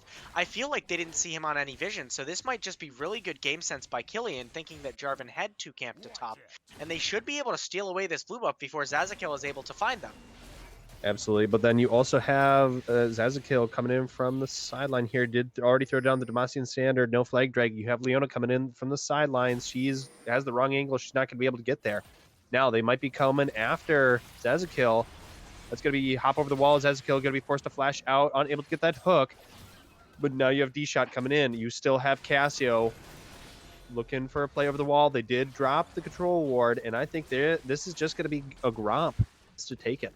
Oh man, and now where do you go if you're Zazakill, right? Your Gromp's down, your Blue's down. The only camps you've got left on the map are Wolves and Krugs, which don't particularly well path into each other. It's not like you can invade Killian because now you're down a level and he has both blue buffs. So what do you do if you're Zazakill? This is kind of the danger of picking two lanes in the mid and bot lane that are like Aurelion Sol and then Ezreal, both lanes that kind of want to be pushed in, and then also pathing to that same lane as the jungler. This is why a lot of higher elo junglers recommend that you path into whichever lane has priority, because if you path into two lanes that don't have any amount of priority, you can just get invaded for free like that, and your Aurelion Sol can't move, your Ezreal can't move, and so you lose two of your camps, and now for Zazakill, he's going to be off to a rough start and going to be going back to the top lane to see if he can find something. Uh-oh, this is going to be trouble for Spirit here, but now Zazakill, will he be able to get the pickup in return? That's going to be enough, and Spirit Breaker is going to be getting that. Wow, the Ignite going to be, probably the Hemorrhage there is going to be the one getting the pickup there. And thankfully, Zazakill had sprinted top there to redeem the kill. Otherwise, it would have just been a clean solo kill, as now we have Killian on the bot lane, and Super and D-Shot are super overextended here. That's going to stop the first strike coming in. Killian almost got killed in return. Beautiful. Wow. Beautifully played by Super and D-Shot, actually. I thought they were caught out of position, but they just turned on a Killian, and because of the low health bars on the side of Genuine and Just Sam, they weren't able to actually help Killian follow up, so it was kind of fake pressure in the end. It was like, we're gonna fight you. You better run away. You gotta be scared of us. And then they kind of called that bluff, and as a result, Killian ended up having to blow his flash, and they're still able to shove this next wave under tower, kind of completely negating that initial threat. Ooh, weren't they able to buffer through that arcane shift, but still going to be putting in a fair bit of damage into Just Sam. Pretty standard. We're going to be seeing level 6 onto Shidoku, but is out of mana, so having to get a back off. Hey, being even in CS at this stage of the game as an Aurelion Sol is a big win. This champion, there's no sugarcoating it. This champion sucks early game. He's so bad. He does basically nothing. Really his only goal is to farm basically and scale for late. And so champions like Cassiopeia, who are on the flip side very powerful early laners, can give him a lot of trouble. And so well played by Shidoko to be kind of even CS with this Cassiopeia, actually picking up a cull, really communicating that all he wants to do is farm until this stack breakpoint that he's looking for. Is doing a good job of neutralizing that, as we see Killian and Just Sam are kind of waiting around in the river, seeing if they can find an unsuspecting Zazakill coming to get towards this mid lane. Wow. Just going to be flashing away from that, going to get away from that pressure. Zazakill is just going to be able to go into the ground. I thought they were originally looking for a potential angle onto Zazakill. But now we're going to be seeing level 6 out of both top laners. We're going to be having Spirit Breaker get quite low. That's going to be a forced ghost out of him, unable to get the extra heal. And Excalibur has the upgraded boots. Could be looking for something. And this is every top laner's nightmare that Spirit Breaker is in, by the way. This is no ordinary freeze. This is the frickin' Ice Age, man. This top wave has been frozen for minutes at this point, and Zazakill is stuck on the bot side of the map, so it's not like he's going to get any help from his jungler to unfreeze it. So Shadow Excalibur doing a really good job of using wave control to build this advantage on Spirit Breaker, forcing out the Ghost, and actually forcing Spirit Breaker to take an unoptimal base, while that wave, as far as I can tell, is still frozen or might be slow pushing out. And so he's already built himself nearly a 2-wave lead, which translates to roughly a kill's worth in gold. Yeah, I mean, at this point, Darius was kind of picked in the earlier portions, wanting to go for maybe some aggro. He's been trying to go for some trades, but I think Excalibur has been on the winning end of these trades altogether. And now, especially with upgraded boots, I think that Darius is just going to be struggling to kind of provide the kill pressure needed in this top lane to get that Juggernaut advantage.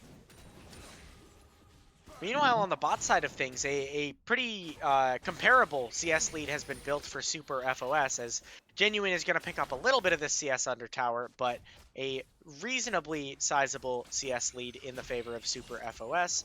Kind of to be expected. Vayne, while not quite as weak in the early game as maybe something like Aurelion Sol is definitely one of those champions who is known to concede lane early and play for those 1 to 2 item spikes before she can really be useful. And so it's pretty typical to see her going down a little bit of CS, especially against a lane like Ezreal Leona, which while Ezreal might not be the strongest on his own, Leona definitely packs a punch in any lane with any AD carry that she's paired up with.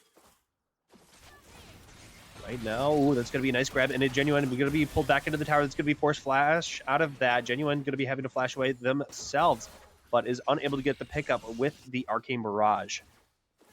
Flash for flash at the end of the day, but it is going to favor the side of Sensei Squad Inari, as they should be able to push in this next wave and deny about half a wave to the side of Genuine, only growing that CS lead, which is now at about 20 CS, which again is well over a full's kill worth in gold, actually trending towards a second one. I believe the conversion is 15 There you CS. go, nice buffer, nice buffer. Nice buffer, nice buffer. 15 CS translates to about a full kill of gold. At least assuming no shutdowns. And so if you start getting into the 30 CS range, we're talking about a pretty sizable lead, as now Shadow Excalibur might be in danger. Yeah, you just have to drop... Oh, okay. I thought they were going to be going a little bit longer for that fight. Kind of surprised going to be giving that up. Going to be giving the respect to the Vestayan kind of pugilist here. Yeah, and with a fully stacked Conqueror, his ultimate's still up and his Ignite. I can see why they were scared, but Shidoko will be going down. Burn. Gonna be going down. Good it will solo be at the cost kill. of her flash. Absolutely, and now it might pay the price for that flash, as they're actually not going to go in. I guess suspecting that they probably didn't know that they were on the Drake, so in their minds it could have been both Killian and just Sam sitting in that bush that Cassiopeia was running to, and so they opt to just kind of let the solo kill be what it is, let I Love Hannah escape, and that is going to be a significant lead starting to build itself in the mid lane as a result of that solo kill. Nearly picking up the Leandry's Anguish for Cassiopeia, as opposed to opting for something with a little bit more durability, like the Rod of Ages. So that communicates very clearly that I Love Hannah is looking to pump out damage on this Cassiopeia rather than being a dedicated battle mage, as Zazakil is actually chased off of the Herald by Shadow Excalibur. Yeah, that's kind of sad for Zazakil, wanting to trade back this objective, but unable to do so just because a little bit of the disparity that you have in the top side of the map. And also in the mid lane, I mean, Shidoku is not going to be able to do much yet compared to the counterpart of Cassio. Yeah, just needs time, just needs Stardust. It looks like this is going to be a relatively free Herald for the side of Team Eagle. Because if you look at the solo lanes that would be contributing to this Herald fight, Spirit Breaker has spent the better half of the last 5 minutes pushed under tower and getting abused in the 1v1 by Shadow Excalibur, and as we just saw, a solo kill just happened in the mid lane for the side of I Love Hannah, and it looks like they are continuing to push the Aurelion Soul under tower, and so this Rift Herald should just be a free take for Killian. There should be no members of Sensei Squad who are able to match up to this, and right now, Shadow Excalibur is just fearless. He is walking up 1v2 versus Spirit Breaker and Zazakil and just saying, I dare you guys, fight me, fight me. I mean, why not? I mean, you had it before where you could have taken the engage. They didn't want to go for it, but ooh, speaking of the engage, here we go. Going to be Genuine getting quite low. That Ignite coming through. D-Shot going to be getting the pickup onto Genuine.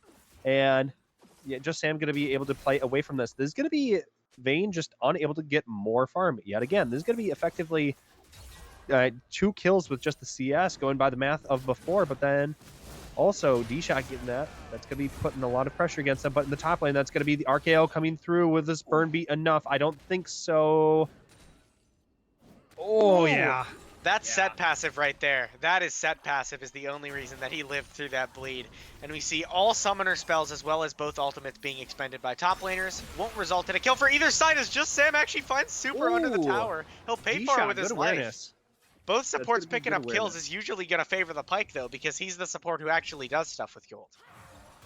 Yeah. And it's also going to deny this wave from Super, which he wasn't going to get anyways since he was already planning on basing, but it's nice that Hannah can also pick up a little bit of a tower plate, and it looks like we've got ourselves a good old-fashioned top side versus bot side fight.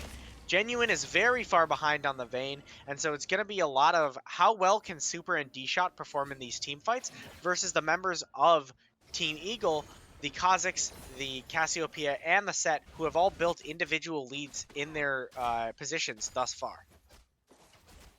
An important thing to note that Superfos had Flash and Ghost up, but still just opted to not be able to use it there. But Superfos in trouble, might having to use that now. Here's that Flash coming through.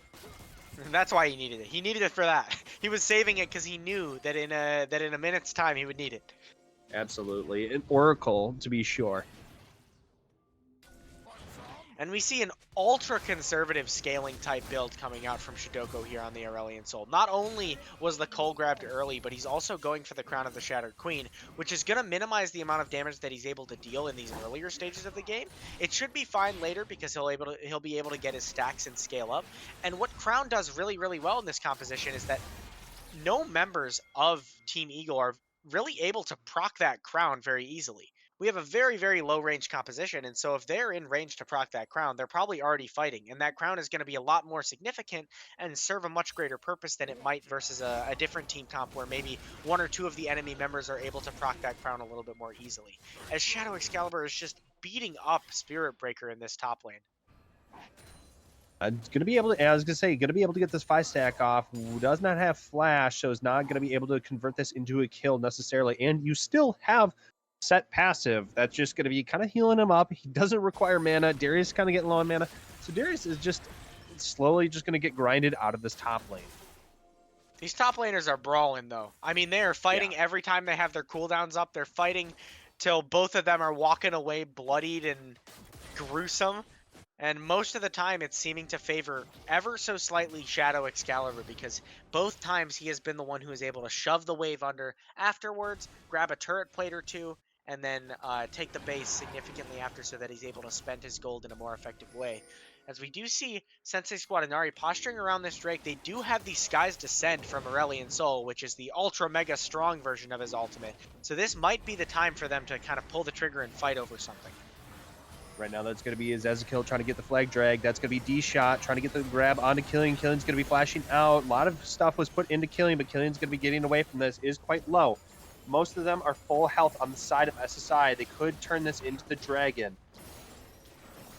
But right now, they're taking their time. Going to be getting rid of the Shelly. Darius is rotating down. Good escape by Killian. Definitely seemed like he was caught there. Lots of stuff getting thrown down. That Sky's Descent will now be down for Aurelion Sol for the foreseeable future until he gets enough stacks to trade it once again. But they ended up trading it for essentially this Infernal Drake as Just Sam attempts the steal with the hook over wall, but is only going to find a disgruntled D-Shot on Leona as opposed to the Infernal Drake that he was looking for.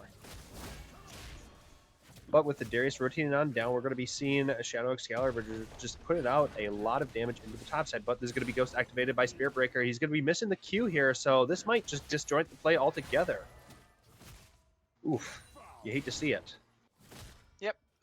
Only going to lose Ghost for it. Luckily, it's not like he was committing super hard, but that certainly could have been a kill angle down the long lane for Spirit Breaker had he landed that Q.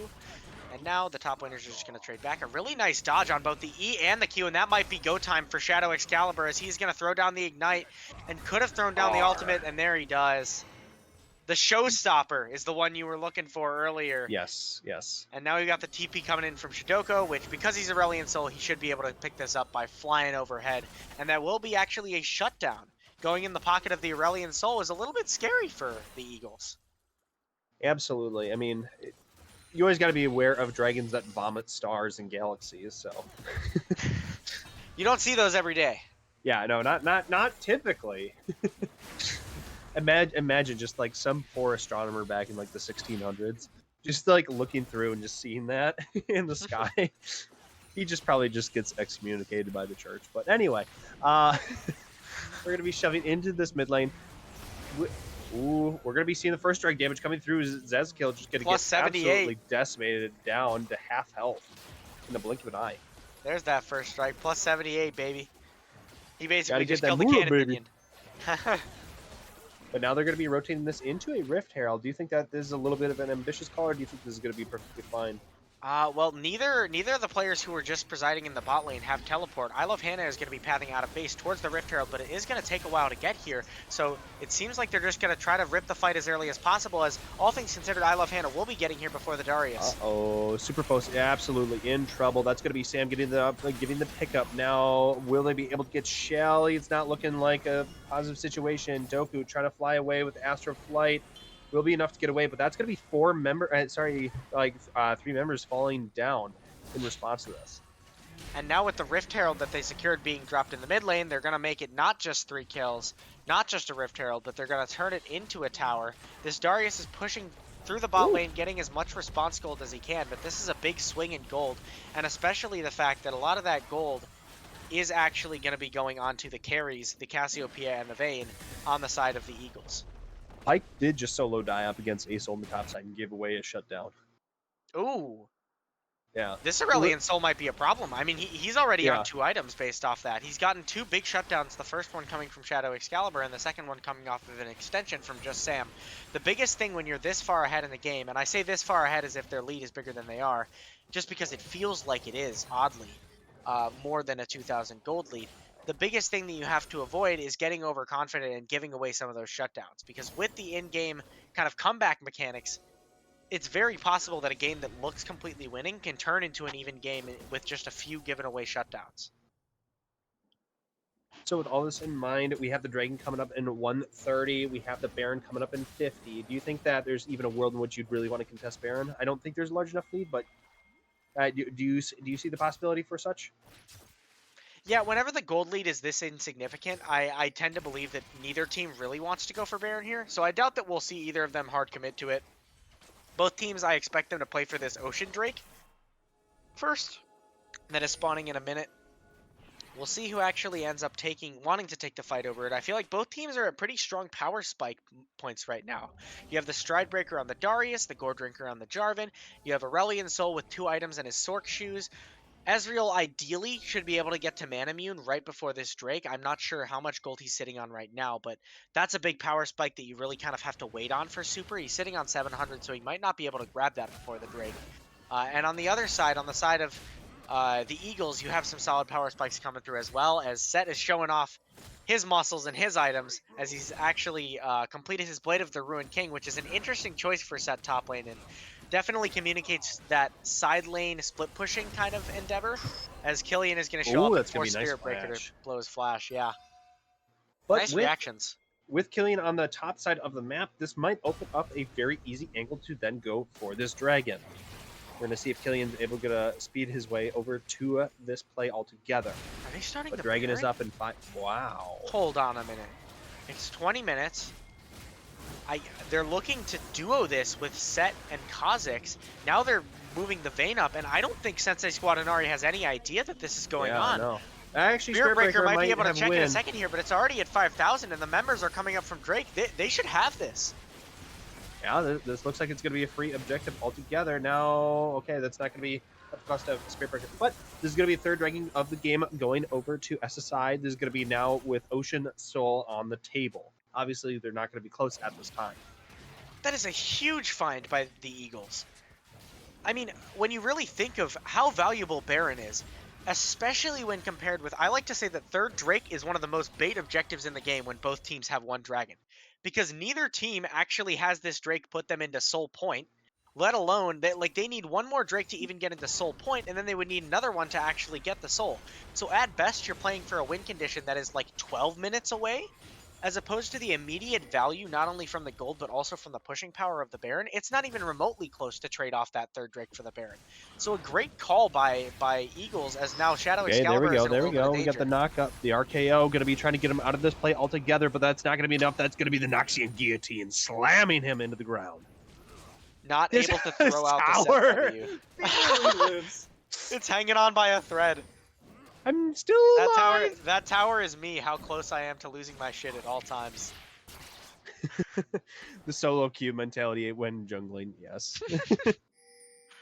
As that is actually going to significantly slow down the Baron push of the Eagles. When any member gets caught out like that, it makes it so, as much as you want to utilize this pushing power of the Baron, you kind of have to play back until your member respawns, because what if Sensei Squad Inari just sends 5 players to wherever you go with your Baron push?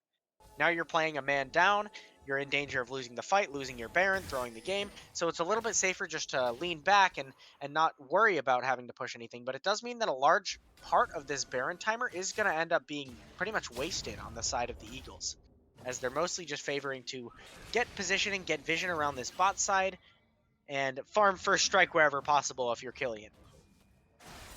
Yeah, absolutely. I'm right now you have a kind of a vast gold difference altogether by comparison, just with the first strike ability. But Shdoku, in a little bit of trouble, is going to be able to dodge the hooks here.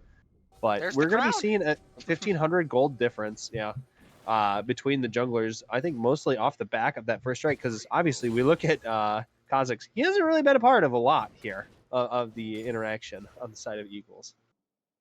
Yeah, Killian's kind of been playing his own game. He's taken some objectives here and there, but mostly just been farming, participating in the odd kill here or there. As now we've got Spearbreaker and Shadow Excalibur squaring up again, and both mid laners All will be right, joining here's us. the RKO coming in. That's going to be Skies Ascent. Boom, coming over the top, but that's not going to be enough, and that's going to be Spearbreaker getting that grab. Hannah unable to save the teammate. Killian going to be taking a fat chunk of damage. That's going to be flash from Shdoku. Sam in trouble, going to be flashing away out of this tower. But now we have other members coming in from downtown. That's going to be D-Shot getting the massive stun. There comes the Cataclysm over the top. Sam going to be getting that dash away. D-Shot still trying to be on the front line. Hannah trying to throw back some of the damage. Now they're playing away from it. I think that might be the end of the play. And so close on that 2v2. I honestly think that the difference maker was just Shidoko hitting his teleport button like a second maybe earlier than I Love Hannah, meant that he popped up and threw down the ultimate so that as soon as I Love Hannah came through on the teleport, she was knocked up, as well as that ultimate hitting Shadow Excalibur. And so we really are playing a game of seconds between these two teams. The gold lead has now shrunk to only 1,000 for the Eagles, pretty much insignificant at this stage of the game. It's only, a pickaxe or so on a certain champion, which likely isn't going to make the difference in some of these team fights. And so we're essentially at a stalemate, and it's coming down to which team is executing better mechanically. And like we kind of hinted at in the draft phase of the game, for the Eagles, the mechanical burden is a lot higher here. Yeah. Oh, Killian going to be putting in a lot of damage into Fos. D-Shot trying to just disjoint as much as they can. They will be able to get a lot of damage off. That's going to be a big ultimate coming in from Shdoku. Shdoku's now on a rampage. That's going to be a slowdown on to Genuine. Genuine in trouble. That's going to be double kill going over. That's a triple kill going over to the Space Dragon. Now the Astrofly getting away from this play altogether. J4 is now here, and I think with the Damascene standards, this mid tower is going to be going down. Shidoko is a problem. Whether or not they win this game, I can go out on a limb and say confidently that Shidoko is the best performing player from this entire series on both teams. I mean, this guy, it doesn't matter if you take away his Swain. His Aurelion Soul might be even more of a problem than the Swain was, as he's just flying around the map, collecting kills wherever they're available. He's now 6-1, and he is only going to get scarier as he keeps scaling. I mean, Aurelion Soul is infamously the champion that kind of just wants to sit there and do nothing until he gets enough stacks, and he has 6 kills before this game has even gone past the 30-minute mark. So he is going to be a massive problem, and one that the Eagles have to start brainstorming how to deal with right now. How do you get through this crown? How do you catch this guy out in such a way that he's not able to just run these fights and breathe space dust all over every single member until he quadra kills your team? Yeah, I mean, right now, I think they want to definitely, they're trying to posture for a potential Baron angle, but with 3 item A Soul at this time, with a nearly fully stacked was a Dark Seal, it's going to be very hard to really effectively handle him, especially with D-Scott running the front line effectively as he has. But Zezekil going to be catching out.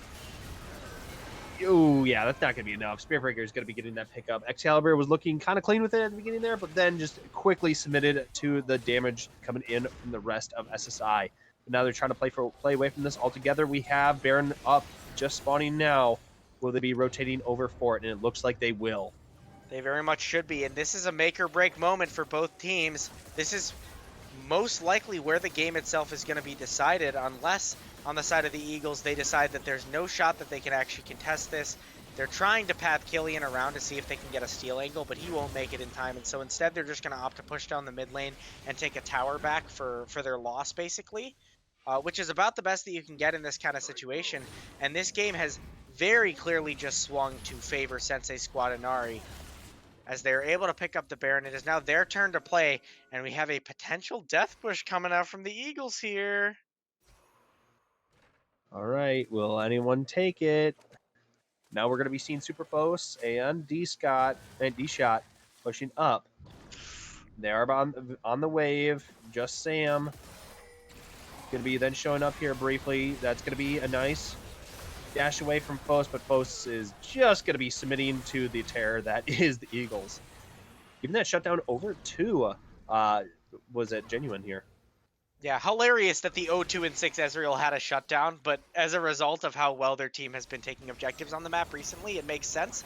And finding that shutdown on him, kind of in the reverse of what happened with the first Baron take, this is going to significantly slow the Baron pressure of Sensei Squad Inari, or at least it should, but they don't seem to care very much about that, as they're just marching down the mid lane, taking this tier 2 mid tower without a fear in the world because they see that Shadow Excalibur is on the top side, so they know that they can't force a 4v5 on the side of the Eagles, and Shadow Excalibur doesn't have that teleport because he opted to take the Ignite this game, so his only real option is just to keep pushing and play for this tier top tower, which he will be able to get. I mean, you can also argue that Superfos, by comparison to Shidoku, does not provide as much damage. So if you have Shidoku here for the play, we can still make the play happen. So I think them going for that mid tower is perfectly fine, but D-Shot could potentially be in trouble. Okay, there we go. That's going to be a use of Flash out of D-Shot. It's always good. We have Killian getting really aggressive, just up in the faces of SSI, going into their jungle. And now this might be an overcommitment from... Oh, never mind. I take it back. Shidoko is here. It's never an overcommitment with Shidoko. Dad's home! Just coming in with the damage, and that's going to be double kill instantly. Now Excalibur could potentially be in trouble. It's going to get slowed down by the Riley's Crystal Scepter, but it's not going to be enough. Excalibur is going to be getting out of the play. And things are getting out of hand. I mean, they have been for a while now, but I don't know how you're supposed to deal with this Irelia Soul. Even if you get through the Crown of the Shattered Queen, he has the Zhonya's Hourglass tuned to be built. That was nice Petrifying Gaze, but not much was converted out of it. They were able to stop the play altogether. Now they're going to be still shoving in with this Baron buff. Arcane Barrage going to be missing wide, but now here comes the Singularity. Going to be slowing them down into Oblivion. Excalibur trying to survive as long as he can. That's going to be the RKO bringing D-Shot out. Going to be surviving altogether. Going to be dropping the mid lane tower. Hannah trying to find the damage that they can. Will he be able to pick up Zazakill? Yes, he will. Will they be able to convert anything else? It's looking unlikely unless Just Sam is feeling himself. Okay, yeah, no flashes out of him. It's just constantly poked down by Super Folks. That is a pretty significant kill, as now Super might actually be caught out. They've kind of separated from the team as Shidoko is flying through, and he's going to be able to pick up Killian. He is just everywhere. Oh! That's going to be Aso coming in from downtown, going to get the pickup, and that's going to be a double kill going over to the ever-ravaging Space Dragon. D-Shot going to get the grabs onto Hannah. Will it be enough? That's going to be the falling star here. That's a triple kill. Shitoku going to be forced to use Stopwatch, going to be getting out of this play, but Genuine now having to flash away from this play altogether. The Ghost coming through, and now, yeah, that's going to be a 2 for 3. Actually, a 3 for 3. I misspoke. This game really does feel like Shidoko versus the entirety of Team Eagles, and now he really has to prove his worth, as now Shadow and Genuine are trying to finish off this Drake. Shidoko is trying to buy time for Zazakill, isn't able to pick up the Drake, so they will deny the soul for another round of Drake, as now Shadow Excalibur might be overextending. Does now know that Zazakill is here, but I don't know if they win this. But apparently the damage from Shadow Excalibur says otherwise. That Blade of the Ruined King proc forcing Shadoko to fly away and take a base timer. But right now, I mean, Sudoku, his name kind of sounds similar, and I'll tell you that both of them are looking like unsolvable puzzles right now. I don't know what you're supposed to do for the Eagles against this Aurelian Soul. I don't know how you're supposed to kill him. They almost had an angle there where they pinned him into the wall and had him stunned, but then he had a stopwatch waiting. And guess what? That stopwatch just became a Zhonya's Hourglass, so he's going to have that stopwatch every single fight now. I don't know how you're supposed to respond to this, and all of this is to say, he's an infinitely scaling champion. Yeah. I mean, you also have the fully stacked Magi's as well. So he's going to have a lot of movement speed by comparison to a lot of the people on this map. I mean, even if you kill him, he then just slots in a new item that brings in a lot of extra stats to the table. And at this point, if Shidoko is able to get a Sky's Descent online before the next objective fight, which should be this Baron spawning shortly, I don't know how you even... some of that damage, like about half of your HP bar per person, becomes basically an unavoidable Karthus ult, because of how long-reaching that Sky's Descent is. So we'll see if he's able to pick up enough CS to make it so his ultimate upgrades before this next fight. But either way, this is going to be a real challenge for Eagles, and they're going to have to insanely outplay this upcoming fight if they want any chance of coming back in this game. And I think that this game is going to be decided at this Baron. Right now, there's going to be Shadow Excalibur on the front line all by himself. That's going to be him throwing in the massive Haymaker, trying to get some damage off. Spearbreaker potentially in some trouble here, getting just proc down here, but there's going to be the Cataclysm on top of the Singularities as a kill. Going to be barely surviving on this play altogether, but this is going to be a double kill going over to Superpost. Superpost really showing some tenacity here. Are we going to be seeing anything else? Just Sam over on the sideline all by himself. Will he be able to kind of space it out? I don't think so, but he will try. Yeah, this looks like a for sure Baron guaranteed on the side of SSI. I thought for a second it might be the end of the game there if they wanted to run down mid with those 2 kills that they found, but they're going to play it safe. No reason not to just take the Baron. We can end afterwards, and now, Ooh, oh my goodness, Shidoko. Disgusting amounts of damage just coming through from Shidoku there. Just deleting Sam. This has to be a hero play from Shadow Excalibur and Genuine, stalling long enough for their 2 teammates to survive, and even then this fight is going to be a challenging one. There are Baron minions knocking on the front door as the tower gets absolutely one-shot. They will be able to one-tap that there, but now Superfos, looking a little caught out there, but able to then arcane shift away. It looks like they're going to be rotating this pressure into the top side of the map now. Going to be taking 2 towers at the cost of this Baron already. Will they be able to find a third?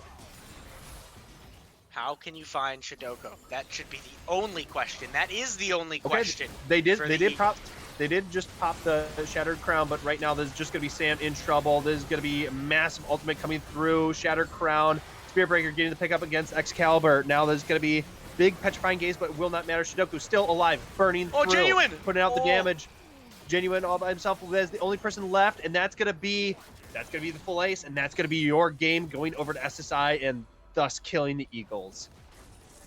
What an incredible series, and that last fight, even to the last moment of this game, it looked back and forth. There was a second in that fight where I thought maybe Genuine was about to become the reincarnation of Uzi and kill everyone and kite back with the Vayne. But at this point, the 13-1 Aurelion Soul was just too much to deal with. Shidoko putting on an absolute clinic this entire series, even in the game 2 that they lost, especially in game 1 on the Swain. And this game 3 performance on Aurelion Soul truly is his masterpiece that he put together with 17.4 thousand gold, nearly 5,000 gold more than anybody else on the enemy team, and tons of CS. If we could see the damage charts, I'm sure it would tell a very similar story. Yeah, I think okay, uncontestable Shidoku MVP of the set altogether. I think for the side of SSI, I do want to give an honorable mention to D-Shot. Like D-Shot did exactly what was needed of them, disjointed a lot of different plays across the board, had a very good CS score, and just played extremely consistent in exactly what they needed them to do. Obviously, they did pick up some of those kills, but hey, whatever happens to the best of us. And I think D-Shot did exactly what was needed to allow Superfos to be able to do their job. Yeah, and I think for the side of the Eagles, I mean, you now sit 0-4 on the leaderboard, but I think that that's a little bit deceiving. At least I can speak for this series, right? They Yeah. put up a fantastic fight. They showed signs of life after a really rocky game 1. They came back and responded with a strong game 2, some strong team fighting. And even at the beginning of game 3 here, it really looked like they had a solid shot to take this series. I think where it kind of fell apart from that for them is that their main carry throughout the first 2 games, Shadow Excalibur, while he got off to a really good start, the side of SSI started targeting him in the side lane. Spirit Breaker started responding more appropriately to the pressure that he was putting forth, and they were able to just pick him off time after time. He walked forward and disrespected a little too much a few times, and eventually he turned that something like 5-3 into a 5-6, and he wasn't able to convert that. As you can see by the damage charts, he kind of was their key carry this game, and so the fact that, I mean, let's just be real, solo carrying with Set in a game like this is way, way more difficult than solo carrying on someone like Aurelion Solar Vayne. That's not to say that Shidoko didn't play out of his mind, but for the side of Excalibur, turning this game into a win, converting that early lane phase into a win in a 5v5 scenario as a set is a very, very difficult task. And it's one that I'm not overly shocked or critiquing that he wasn't able to accomplish. Yeah, I mean that's a very hard hill to climb up, as you mentioned with the range.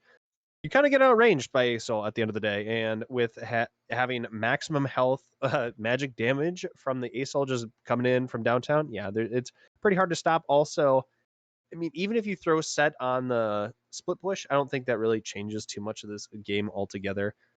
You just with how large Shidoku is. If Shidoku was like significantly smaller, I think it's a lot more manageable altogether. But at that point, Space Dragon go Space Dragon.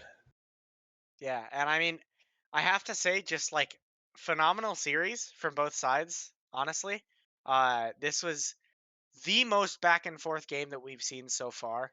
I mean, just to say a 2-1 over a 2-0 already indicates a certain level of closeness between the skill levels of the teams. But each fight, each mechanical exchange, each laning phase, these teams were trading back and forth, and they were both making plays on opposite sides of the map. I mean, it really was just a true treat to watch these two teams square off tonight. And I think when you look at a team that's coming off of a loss on stream last week, and you look at a team that's 0-3 so far in the league, you're kind of expecting like, oh, this might kind of be a stinker. But they put on a show for us tonight. Absolutely. I without a doubt in my mind, I thoroughly enjoyed the set. So thank you very much to everyone for coming on out and joining us. Thank you, Chippy, behind the scenes, good doing the production for us. And thank you very much, Steve, for joining me here on the panel for this week 4. Of course. But I'm Vern Chaos, and we are going to be signing off. Have a good rest of your night, Summoners, and we'll see you on the Rift.